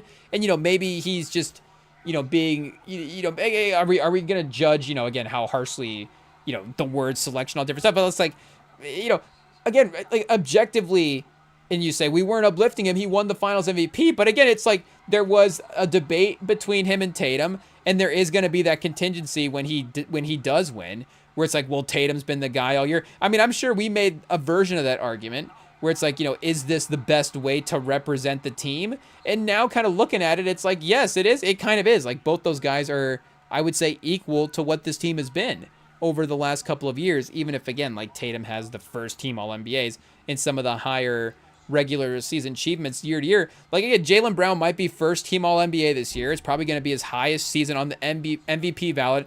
Everybody in the NBA loved Jaylen Brown this year. Like, who did not love the season that he had? I feel like it might have been, first team NBA is not always the most liked players, but it can be a version of that.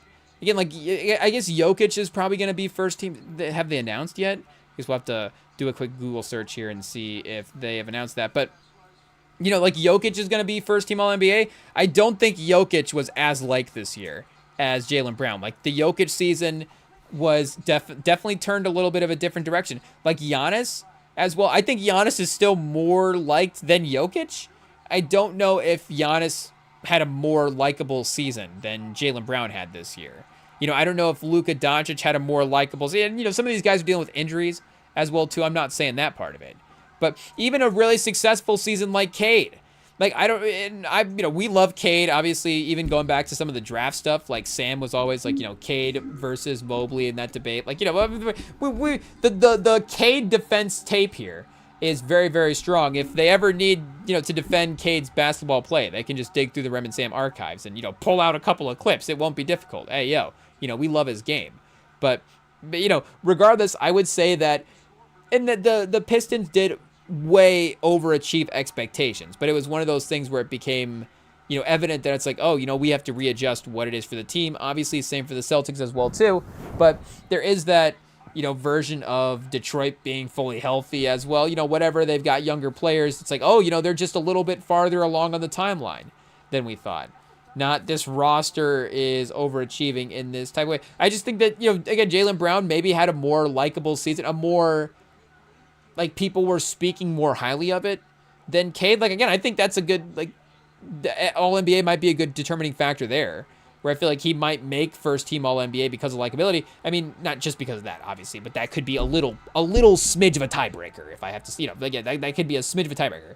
between him and Cade in that aspect. And I think it could be important. I guess Cade could make it. I guess, hey, yo, what are we saying? Because, well, hey, is he going to make it or not? We'll just have to see who is on All-NBA when it drops. Hey, yo, it is what it is. But just in terms of the debate of the talent of the year, you get what I'm saying. But, again, for that type of conversation this year, it just, I feel like this was the most positive it was around his game. So I feel like that type of outside, even if it's, players not listening, whatever, like just the fact that type of positive conversation is happening around your game is going to make it a more fun season. And the team was also having success. And he's talking about, again, the season up until that point, right? He's not talking about, oh, Champagne, chat. Hey, yo, can we push it to 40, chat? Hey, yo, can we make it 40? Let's go. Let's go. The revenge is crazy. I mean, hopefully we're not queuing Minnesota. I mean, the problem is they do have, see, we can't win, chat. We're too pessimistic. It is what it is. Fox forcing the turnover. There we go. Not with the turnover. Forcing the turnover. 38-point lead. One more bucket for 40 points going into the fourth quarter. Hey, yo. Hey, yo, can Wemby be the guy? I guess that 9.5-point line probably is going to cover at this point. Can we make jokes up 38 going into the fourth? Oh, Wemby taking the 3 off the dribble, chat. If we just jinxed a 38-point fourth quarter comeback, then I guess, it is what it is. See, Edwards hitting a 3. He cuts to 36. Hey, yo. Hey, yo. I mean, is that already started? If they get this to 30 by the end of the quarter, what does that mean? Have we seen teams make up 28-point quarters before? Oh, no, Chad. I mean, again, that's just our, we need to see it. We need to see it at the end of the year before we're, actually like, okay, this is actually what the team is. We're never, it's not that way. I guess, hey, yo. We believe in the team, chat. We believe in the team, but we just, the experience does matter. We have mad respect for Minnesota. That's the better way to phrase it. We have mad respect for Minnesota. I mean, again, there is the practicality of anybody being down 36 points going into a quarter, but it's the bigger picture of, again, the same way that the Spurs lost that game on the last shot, and it's like, okay, well, the competitiveness of that game doesn't necessarily matter going into game 2. The competitiveness of this game doesn't necessarily matter going into game 3. There is that reset factor, obviously, that you do get. But hey, we're breaking new territory here, breaking down the fact that you get to play a new game every game. But what are we saying about Jaylen Brown? Hey, yo, talking about Jaylen Brown. I mean, if you could trade him for Giannis, Giannis is one thing, but just in principle, I don't like that. I like what this, a hot take. I like what Tatum and Brown have done as a duo together, and their chemistry as an on-the-court fit does absolutely work. Again, we've seen it be successful time and time again at the highest level. And, it's the perfect balance of not too overpowering like it's, Steph and Durant, but it is like a mad respect all-time combo. Like there is a, we were saying, if they made a finals run this year, there is a world where you're like, well, I guess, Tatum and Brown are like the definitive guys of the 2000s in terms of just sort of the way that they were consistently winning, the definitive winners of the at least the early part of the 2000s decade there. But for the competitiveness in the league, like I think that is just a really, really good duo. And again, like Jaylen Brown is a great community guy as well too. I'm not saying that Tatum is, what breaking news, Tatum's not a community guy. But, again, like Jaylen Brown has been very, very active vocally and just actionally as well too in what he has done to help out the people around him over there, I guess, probably in multiple cities, but, specifically where he's playing at as well too in the city of Boston. And I just, I just don't understand, some of the conversation there where, again, and maybe, I'm probably guilty of, sending this guy to the trade machine too early, but it's with other teams. Hey, yo. I mean, we were definitely theorizing about Giannis stuff. And make no mistake, I guess we were probably going to send De'Aaron Fox trading for Giannis after the way Game 1 turned out. Again, Game 2, has he moved in to save himself? 7, oh, that's Wemby. Hey, yo, I guess Harrison Barnes also, oh, no, Champagnie with 12 tonight. Harrison Barnes with a big fat 0 points tonight. It is what it is, but 0 shot attempts as well, too. So, nothing too crazy there. The efficiency is still good. But for Fox, he is, 16 points, 5 for 10. He's fine tonight. Again, the rest of the team has been cooking as well, too. And Minnesota is 35% from the field, 24% from 3. So it is the double effect of, you're a 30-point lead because both things are happening. Your defense is playing well, your offense is playing well, the other team's playing bad. It's all the factors. But for Fox as well, too, I guess I have something else. Hey, yo, we were talking about the Giannis trade. Hey, yo, I was going to say, boy, do I have a rant queued up for Fox the minute he has. It is what it is. But he's playing well now, Chad. He's playing well now, so okay.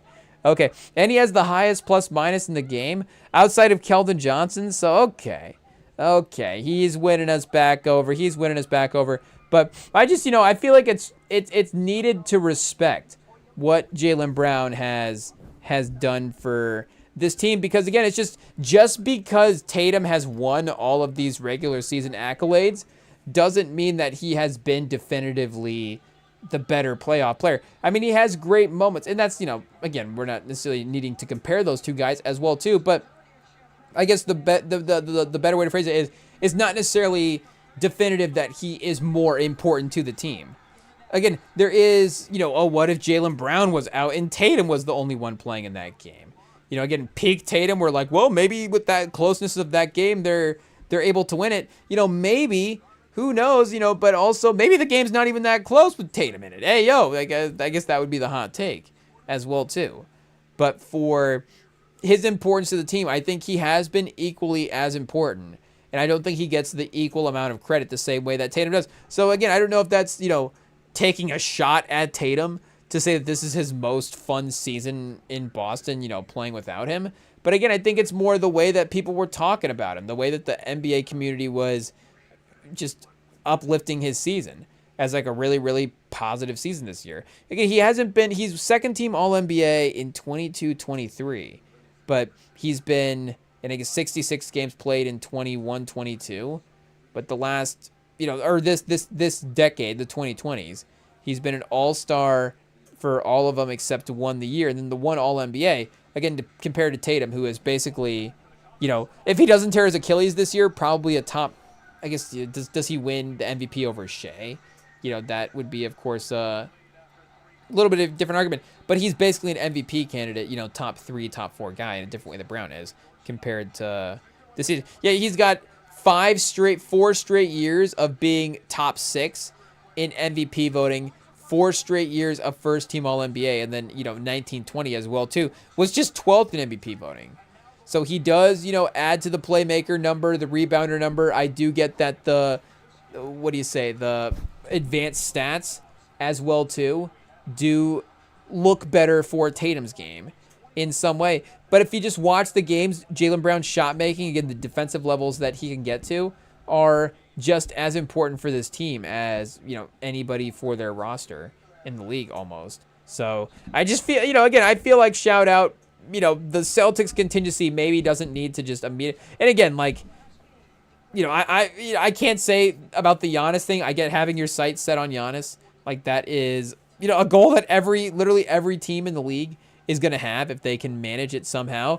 But if you're Boston, I don't think the move should be Jaylen Brown for Giannis. Again, if it's whatever, I don't even know what picks you have. So they don't really have, again, that it might have to be that for what they have for assets, but I don't know if that is the move. Again, I get it.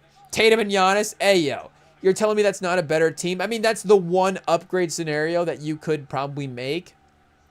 But if it was, and, I'm going to say another beloved guy here for a market, but if it was Jaylen Brown for Jalen Brunson, Like, that's close. Ayo, obviously the Knicks aren't doing that. Like, I'm not saying that that's a trade that would happen, but I'm just saying, like, the player value level there. Like, as much as we love Brunson, like, Brunson's one of the absolute most beloved guys in the league. He is, you know, in terms of those MVP notoriety rankings, like, he's going to be probably also a top 5 MVP guy this year, and also, again, also in argument for first team All-NBA. But I do think that the on-court impact is just very, very similar for those guys. Like Brunson, I mean, again, has been really cooking this playoff, so he could continue to separate himself as well, too. But for what it has been, and the fact that, again, Brown does have that proof of concept of him winning a finals. Like, I think it has been pretty close. Hey, yo, chat, we just can't quite get it to 40. It is what it is, so the high 30s is what we might have to settle for this one. But, yeah, Ayo, we're pro Jaylen Brown here on this pod. So, again, I know that the De'Aaron Fox, you know, we can make some De'Aaron Fox, Giannis stuff, overreactions if we need to. But if the Celtics fans want to trade Jaylen Brown, I mean, we're a better basketball team. It is what it is. If we have Jaylen Brown in the De'Aaron Fox spot, I think we might win game 1 of the game last night. You know, am I more confident about us versus OKC if we have Jaylen Brown versus De'Aaron Fox? Absolutely. It is what it is. I mean, that might not be a hot take. Like, you know, again, if we're just ranking players in the league, I don't think anybody's going to have Fox ranked over Jaylen Brown per se, but as a contract, and he might be, do we have to go back and look at the extension? Hey, yo, pause. He might be in that close tier as well, but I guess Jaylen Brown is going to be in like the Mega Max deal, which is, again, absolutely worth it for him. But just if we're thinking about what the numbers even are as well, too. I don't even remember. Is De'Aaron Fox like $30 million? It's like he is a $30 million a year player, but the league number is just actually $50 million. So it's like Jaylen Brown, like, and I feel like in my mind is $50 million being, you know, max at the time that it was a max is really what I'm saying. You know, just saying that, like, my comprehension of what the NBA salary was kind of stopped around the time whenever around $50 million was the max deal. And, you know, like De'Aaron Fox would have been like a $30 million player. That kind of makes sense. For some reason, I haven't recalibrated to 75, 50, 80, 30, you know, whatever the new numbers are. I don't know why 80 slips in there in that order. But, you know, regardless, if that's a move that is going to be made, I'm saying it in different ways, but the take should be, you know, as a team, is it better to trade for Giannis? Not as a team, you know, should we be trading Jaylen Brown? Again, you know, if for the Spurs, it's like, can we bring in Jaylen Brown? Absolutely. Absolutely, we got to do that. You know, where we trade in the younger pieces away, obviously. You know, if we're on the trade market with you know, again, speaking of the short we watched, if we're on the trade market with Bill Simmons, you know, the first thing he's going to say is, you know, can we get Castle and the Cornet contract and 4 first-round picks for Jaylen Brown? It's like, well, probably not. But, you know, maybe you know, whatever picks we got, if we're just basically sending that De'Aaron trade package back for Jaylen Brown, you know, something close to that, that'd be fine. De'Aaron Fox contract, whatever we would need to match the salary there, and then a pick. You know, I'm not, you know, again, like, I get how the trade market works as well too. I mean, Jaylen Brown's not a 1-pick trade type of guy. If he is, then the league is just, again, like, clearly seeing his value in a different way. Because he should probably be like a 3 to 4 first round. I mean, 3 in my mind, 4 in how the NBA actually works. And again, I'm saying that, like, Tatum should be 4 in my mind, but 5 in how the league actually works. You know, it's like 1 extra right now. First round picks seems to be the way it kind of works out. But, you know, again, like, he's a finals MVP. I guess we're on Tatum's page right now. But I was going to say, hey, yo, that's the Jaylen Brown storyline, chat. We're over here talking about Jaylen Brown, and still somehow it all goes back to Tatum. Pause. But, you know, we're over here giving him compliments. We're still somehow in the Jason Tatum basketball reference page. I was staring at, I guess I knew that because I kept looking at that 21, and I was like, oh, yeah, that is Tatum. That is Tatum. That is Tatum. But, you know, regardless, I guess, you know, we kept thinking about Jaylen Brown, obviously, because, you know, shout out. We want to give him credit. 28 points a game this year, 47% from the field. I mean, he's been high 40s for his entire, I mean, the lowest he's ever been is his rookie year, 45. Hey, yo. So it's been, you know, the three-point shooting consistency, you know, kind of fluctuating there a little bit as well too. But yeah, I mean, and, it's not like he has. Whoa, hey yo.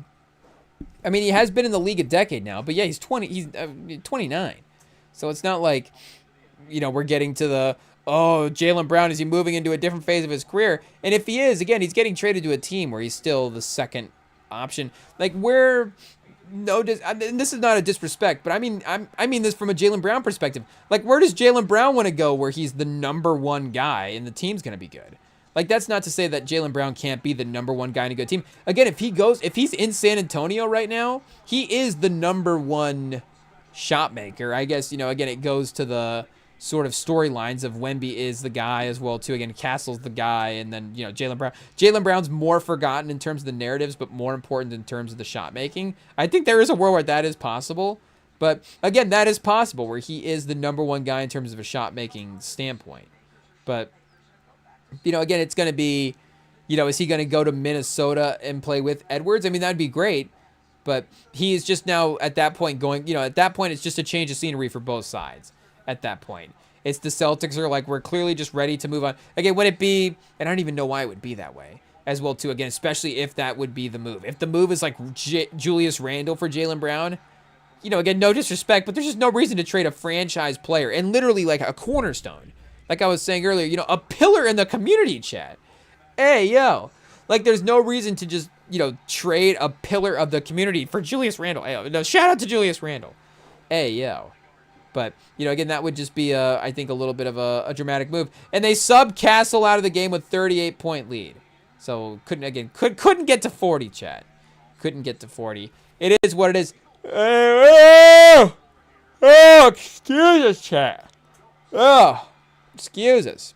Hey, yo. Bedtime's quickly approaching, chat. Hey, yo. Do we have to take a quick break and then be back to wrap up the live stream? I think we do. We'll be back to tuck us all in. Hey, yo. I don't know if that's the right ways to say it, but just to, reference the fact that, again, bedtime is approaching. It is what it is. Hey, yo. Nothing like a nice, easy bedtime up 40, chat. Hey, yo, we're gonna sleep good tonight. So we'll be right back to wrap up the live stream right after this.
Okay, chat, we are back, and it is official. The Spurs have won the game with 6.5 minutes, I guess about 7 minutes left in the game at this point. Oh, I was about to say, I hope A-Rod left early. They hadn't cut to him in a while.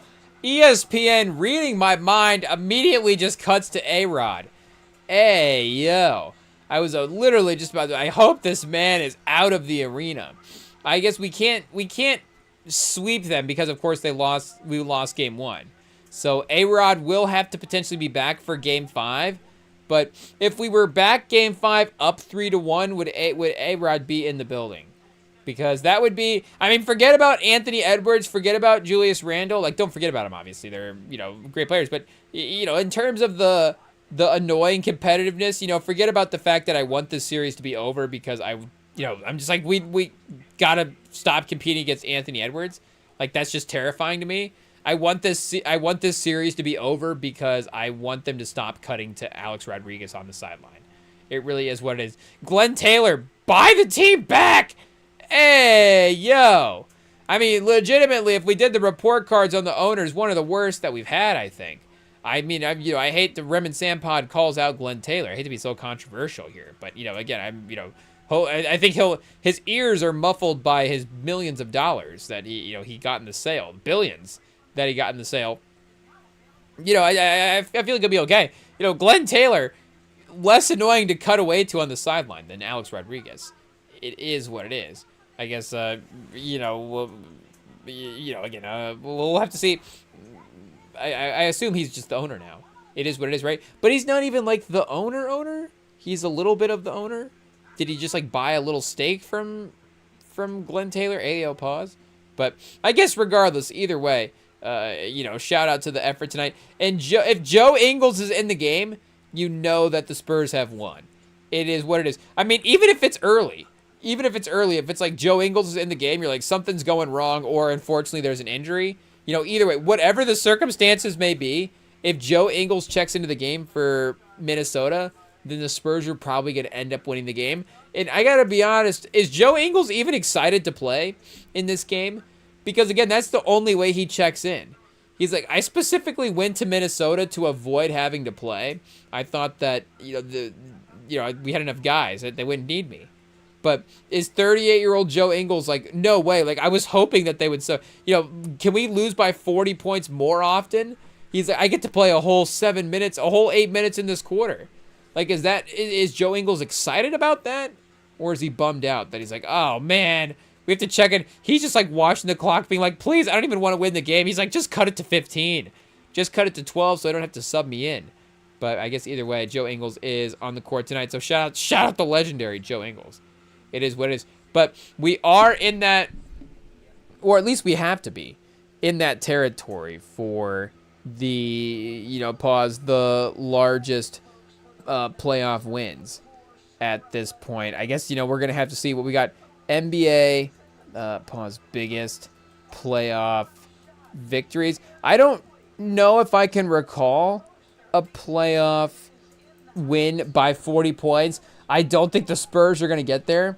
But the 35 or more club, hey, yo. Is there a 35 or more club? StatMuse, Yahoo, biggest blowouts. Oh, I guess we did. Hey, yo, chat. Hey, yo. I guess we did just have those Knicks wins. We're trying to block those out because we don't want to admit that they've had better games than San Antonio. Is that what it is? We're like, nobody in the league right now is possible of ever winning a 50-point playoff game like what. Meanwhile, New York just did it earlier. So, hey, yo. We've got number 1, Denver versus the Pelicans, 2009. So, pre-Jokic, pre-Davis as well. Would that have been, I guess Chris Paul's not really on New Orleans at this point. And then, what are we looking at? Like Ty Lawson? 121-63. So it does go the other way where it is some of the bad performance as well. 2009 would be not necessarily like maybe the highest scoring era in the league. Like, it's not, primitive. It's, 13 years ago. But regardless, for where offense was back then, still not quite as comparable in terms of the overall numbers as today.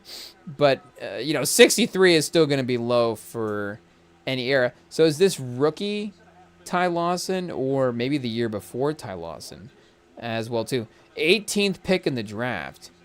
So I guess I don't know if that reveals their playoff seeding, but they were obviously in the playoffs because they weren't a lottery team that year if they were just drafting from their own spot. They drafted Ty Lawson and then I guess won 53 games.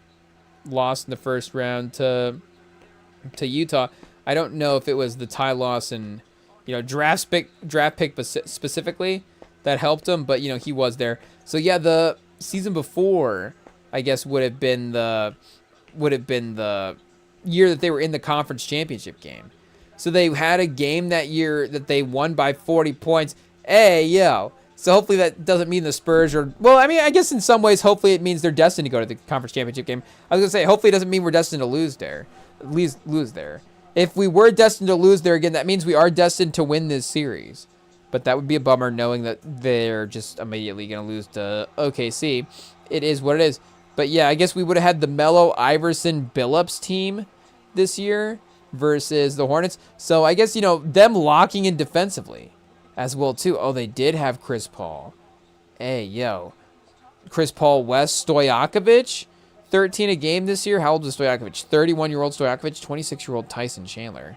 8 a game. Rasul Butler, 11 a game. James Posey as well, too. Sean Marks, Nets GM Sean Marks, so mesmerized by Chris Paul's point guard play that he's like, from now on, I vow to only draft point guards in the NBA. And I guess, we're seeing that. Is he the Nets GM that drafted all these guys this year? I don't even know. But game 4 of the series, Melo with 26. Game 1 as well, too.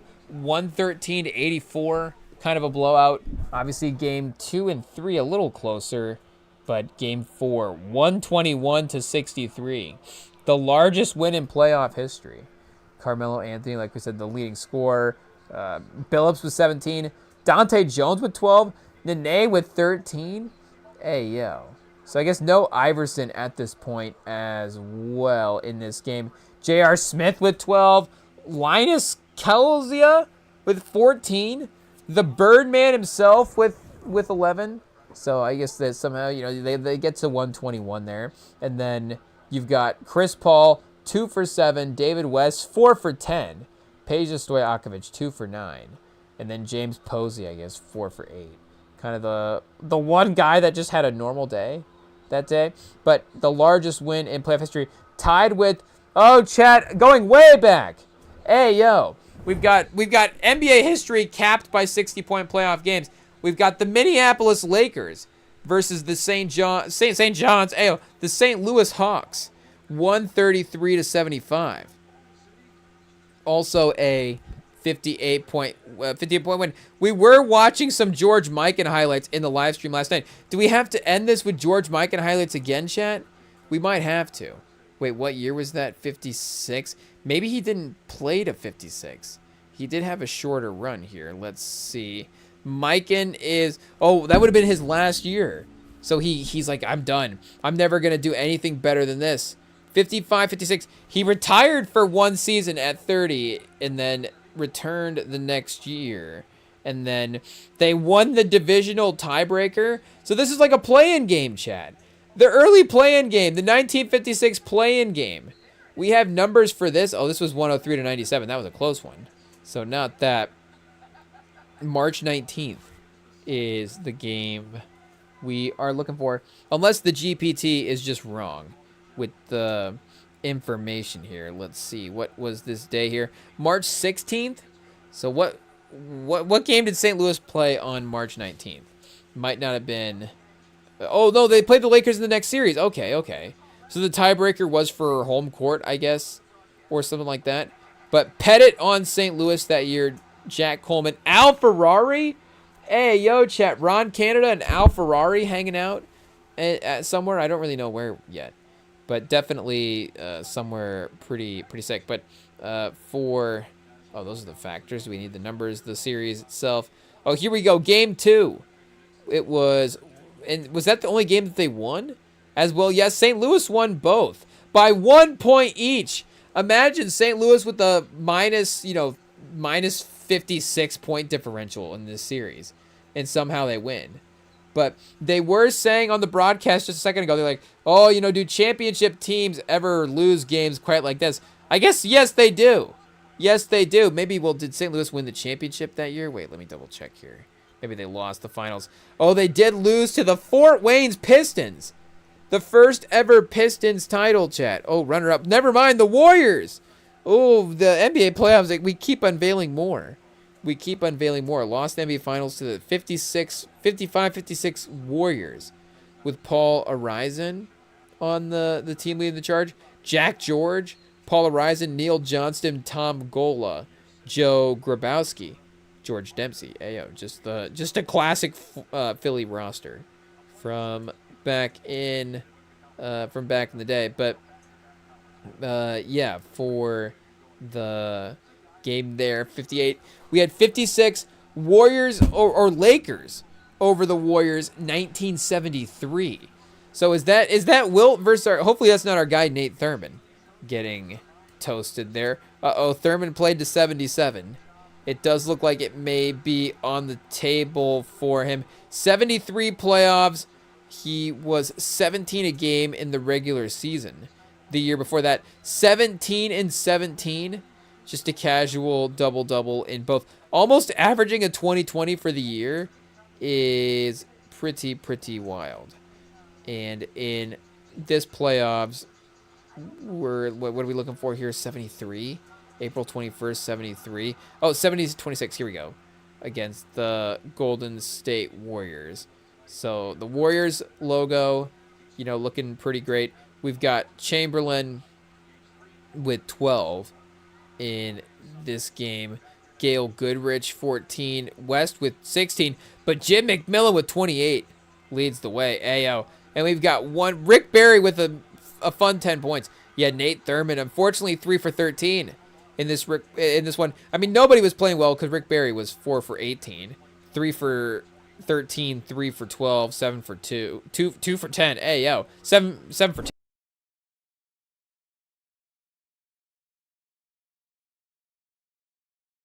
At some point. I don't know how that would have worked. But, you know, logistically, they could have just, you know, used any kind of boost at this point. But I guess, you know, the Wilt, Gail Goodrich, Jerry West combo being involved. Of course, is this the modern day version of that, chat? Hey, yo. I didn't even think about that. You know, they didn't have the run of games in the regular season. They won in a row this year. But we do, of course, you know, have the double guard big combo, ayo, and the playoff margin of victory success.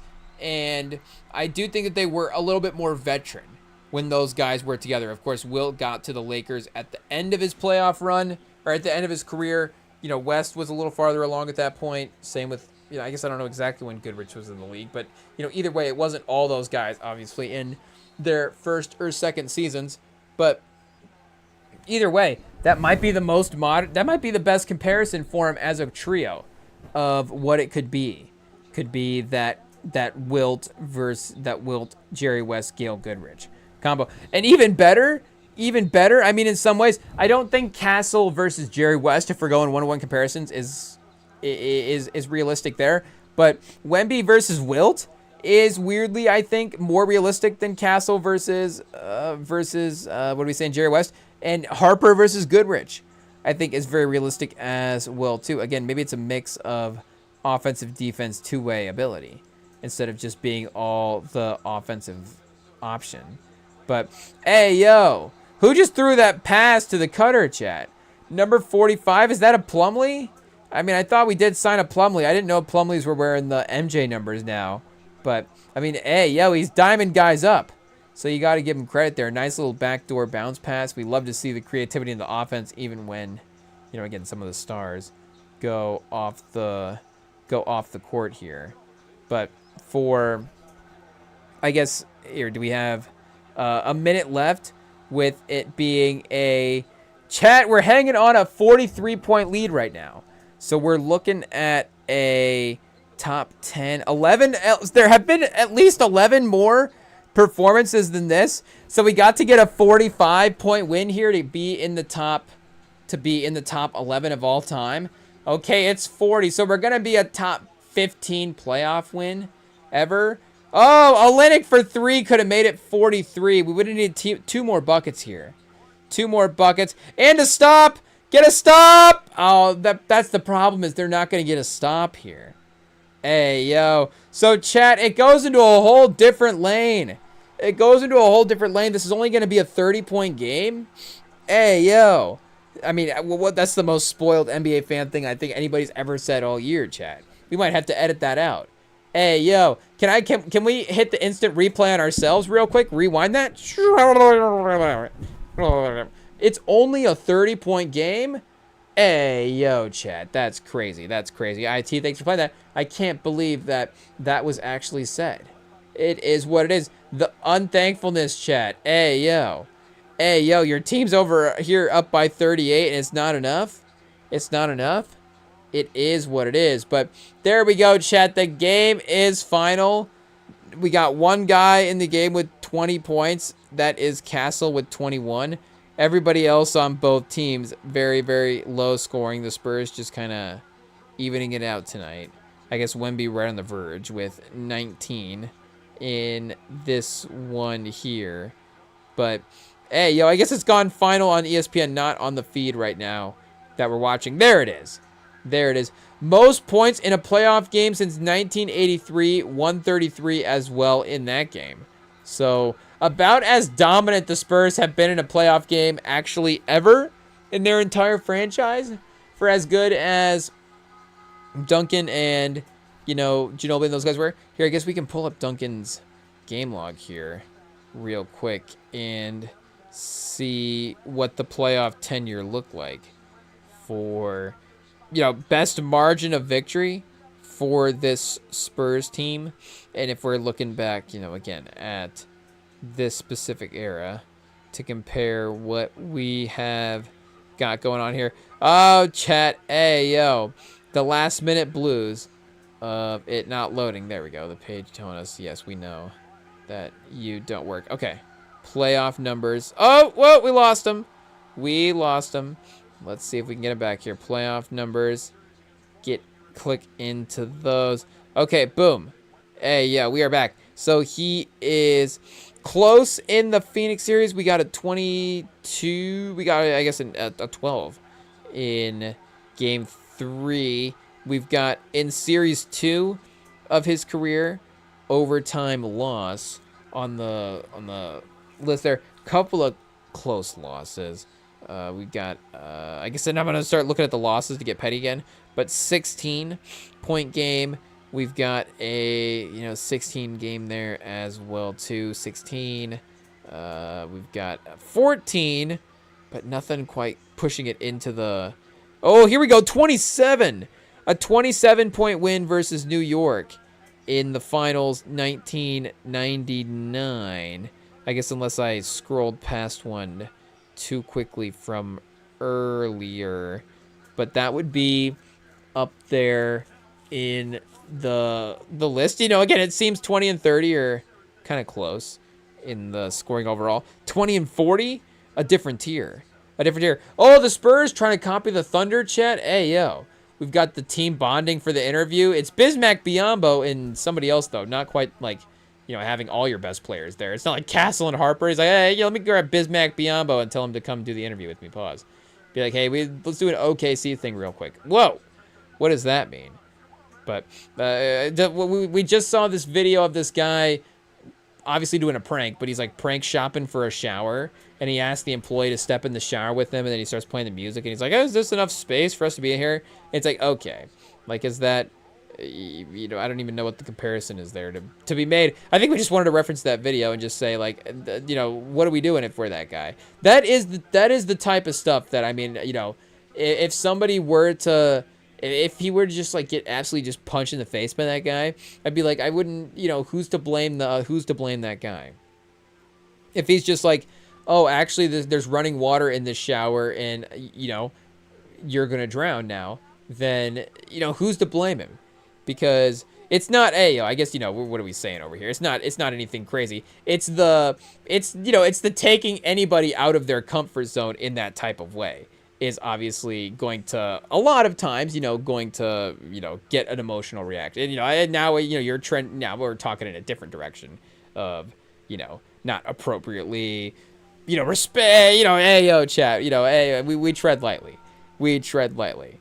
But, we're just in the mindset of watching Instagram reels. It's really all it is. But, we're getting to the bedtime part of the chat. Hey, yo, we're getting to the bedtime. So we got to log off, chat.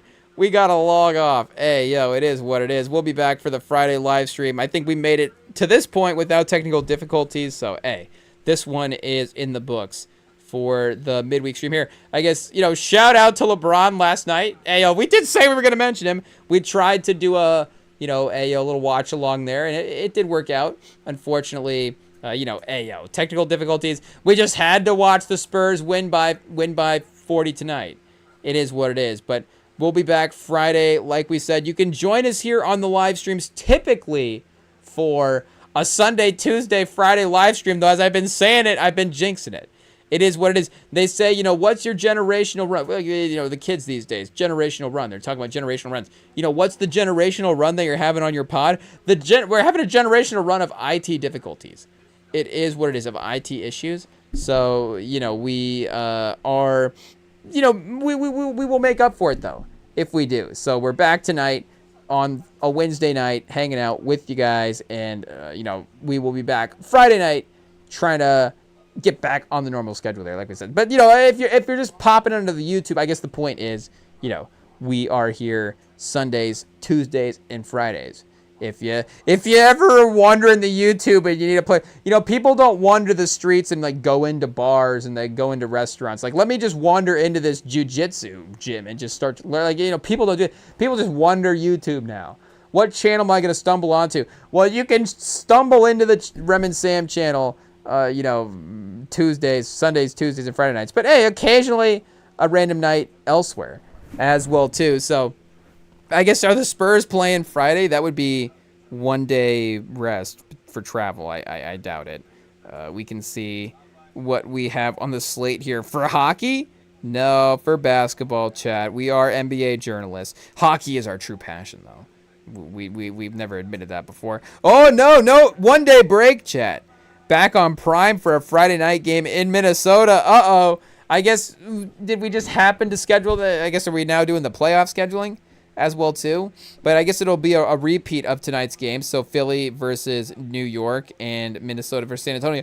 We'll see if Philly, I think, is able to steal that game 3, but just be competitive more so like they were in game 2 as well compared to game 1. And hopefully the Lakers don't lose by too much. OKC 15.5 points tomorrow night. Hey, yo. So, yep, we'll be back Friday. Shocker. Watching the Spurs. Wemby, Edwards, round 3. We'll see what happens. We'll see if it's another classic. We'll see if it's, Minnesota's revenge. Hey, yo, I think that's the Tubi classic we're about to go fire up. So we'll be back. Minnesota Revenge starring John Claude. Who's the star of Minnesota Revenge? Let's just see real quick who ChatGPT thinks the star of Minnesota Revenge is. Which action hero was the star of, let's see what we get here. And I guess, tonight is San Antonio's Revenge. But we'll see what type of movie we're in for. Minnesota's, maybe Kevin Costner? I don't know. Minnesota's Revenge. What action hero, I guess to be specific, was the star of Minnesota's Revenge? Again, here, we'll trick it and see like it's an actual movie and make it up. Maybe, do we add a year? 1983's Minnesota Revenge. Maybe this is one of those 70s movies we're not watching. Hey, yo. Oh, chat. It got us. It says it can't find any well-known movie title called Minnesota's Revenge. No, chat, that one movie. I guess, hey, yo, we'll have to think of it ourselves. Who would star in it, though? Who would? I just want to say Jean-Claude Van Damme, but maybe I just want to watch Time Cop or something like that. It is what it is. Who would star in it? This is really a pretty open-ended question at this point. But, oh, chat, I guess I think it's listening to us. It is what it is. It says, oh, Jean-Claude Van Damme. I mean, I feel like if you've watched us search the, or what do you say, use prompt the chat GPT in the past, I mean, you can tell it's listening to you. It is what it is. If I let me see here. I'll just say something random. I'll be like, no, I think it's actually more of a, like it might be Omar Epps or Larenz Tate. It might be somebody. Let me say no. I might more 90s. Let's say that, and then it will definitely say now the guys that we just said, just to prove the point. Or see, it's listening, so it'll go the other way. See, now we're just in conspiracy lane. Is it bedtime conspiracies with the Rem and Sam pod? Hey yo. Let's see. Say no, comma, more. Let me see. No, comma. I thought it was a 90s guy. And see what it says here. It'll be like, I can't find it, but maybe it would be Morris Chestnut. Hey, Steven Seagal. Oh, okay. Actually, you know what? That's a relief. It's not just saying that. Again, it could be throwing us off the list. Dolph Lundgren? Ooh, that is going to... Michael Dudikoff? Dudikoff? Who's Michael Dudikoff? Hey, yo. I don't even really know this name. Avenging Force? Hey, yo, American Action Eagle. Oh, this is way in the weeds, chat. This is, like, way in the weeds. Net worth $1.5 million? I mean, shout out, but that's just like a respectable insurance salesman or something. I mean, no disrespect. But I'm just saying, like, I don't even know where these movies exist at. Michael, who was I just thinking of? Michael Chiklis? Minnesota's Revenge starring Michael Chiklis. There we go. I don't know. Hey, yo. It is what it is. Michael Dudikoff. My mind is blown. Rising television parts to global B movie stardom. I think now I'm going to go on a B movie stardom. Who are the biggest B movie stars in B movie history? Hey, yo. But I mean we gotta shut it down at some point. So there we go. That's it. We'll be back Friday. See y'all later. Peace.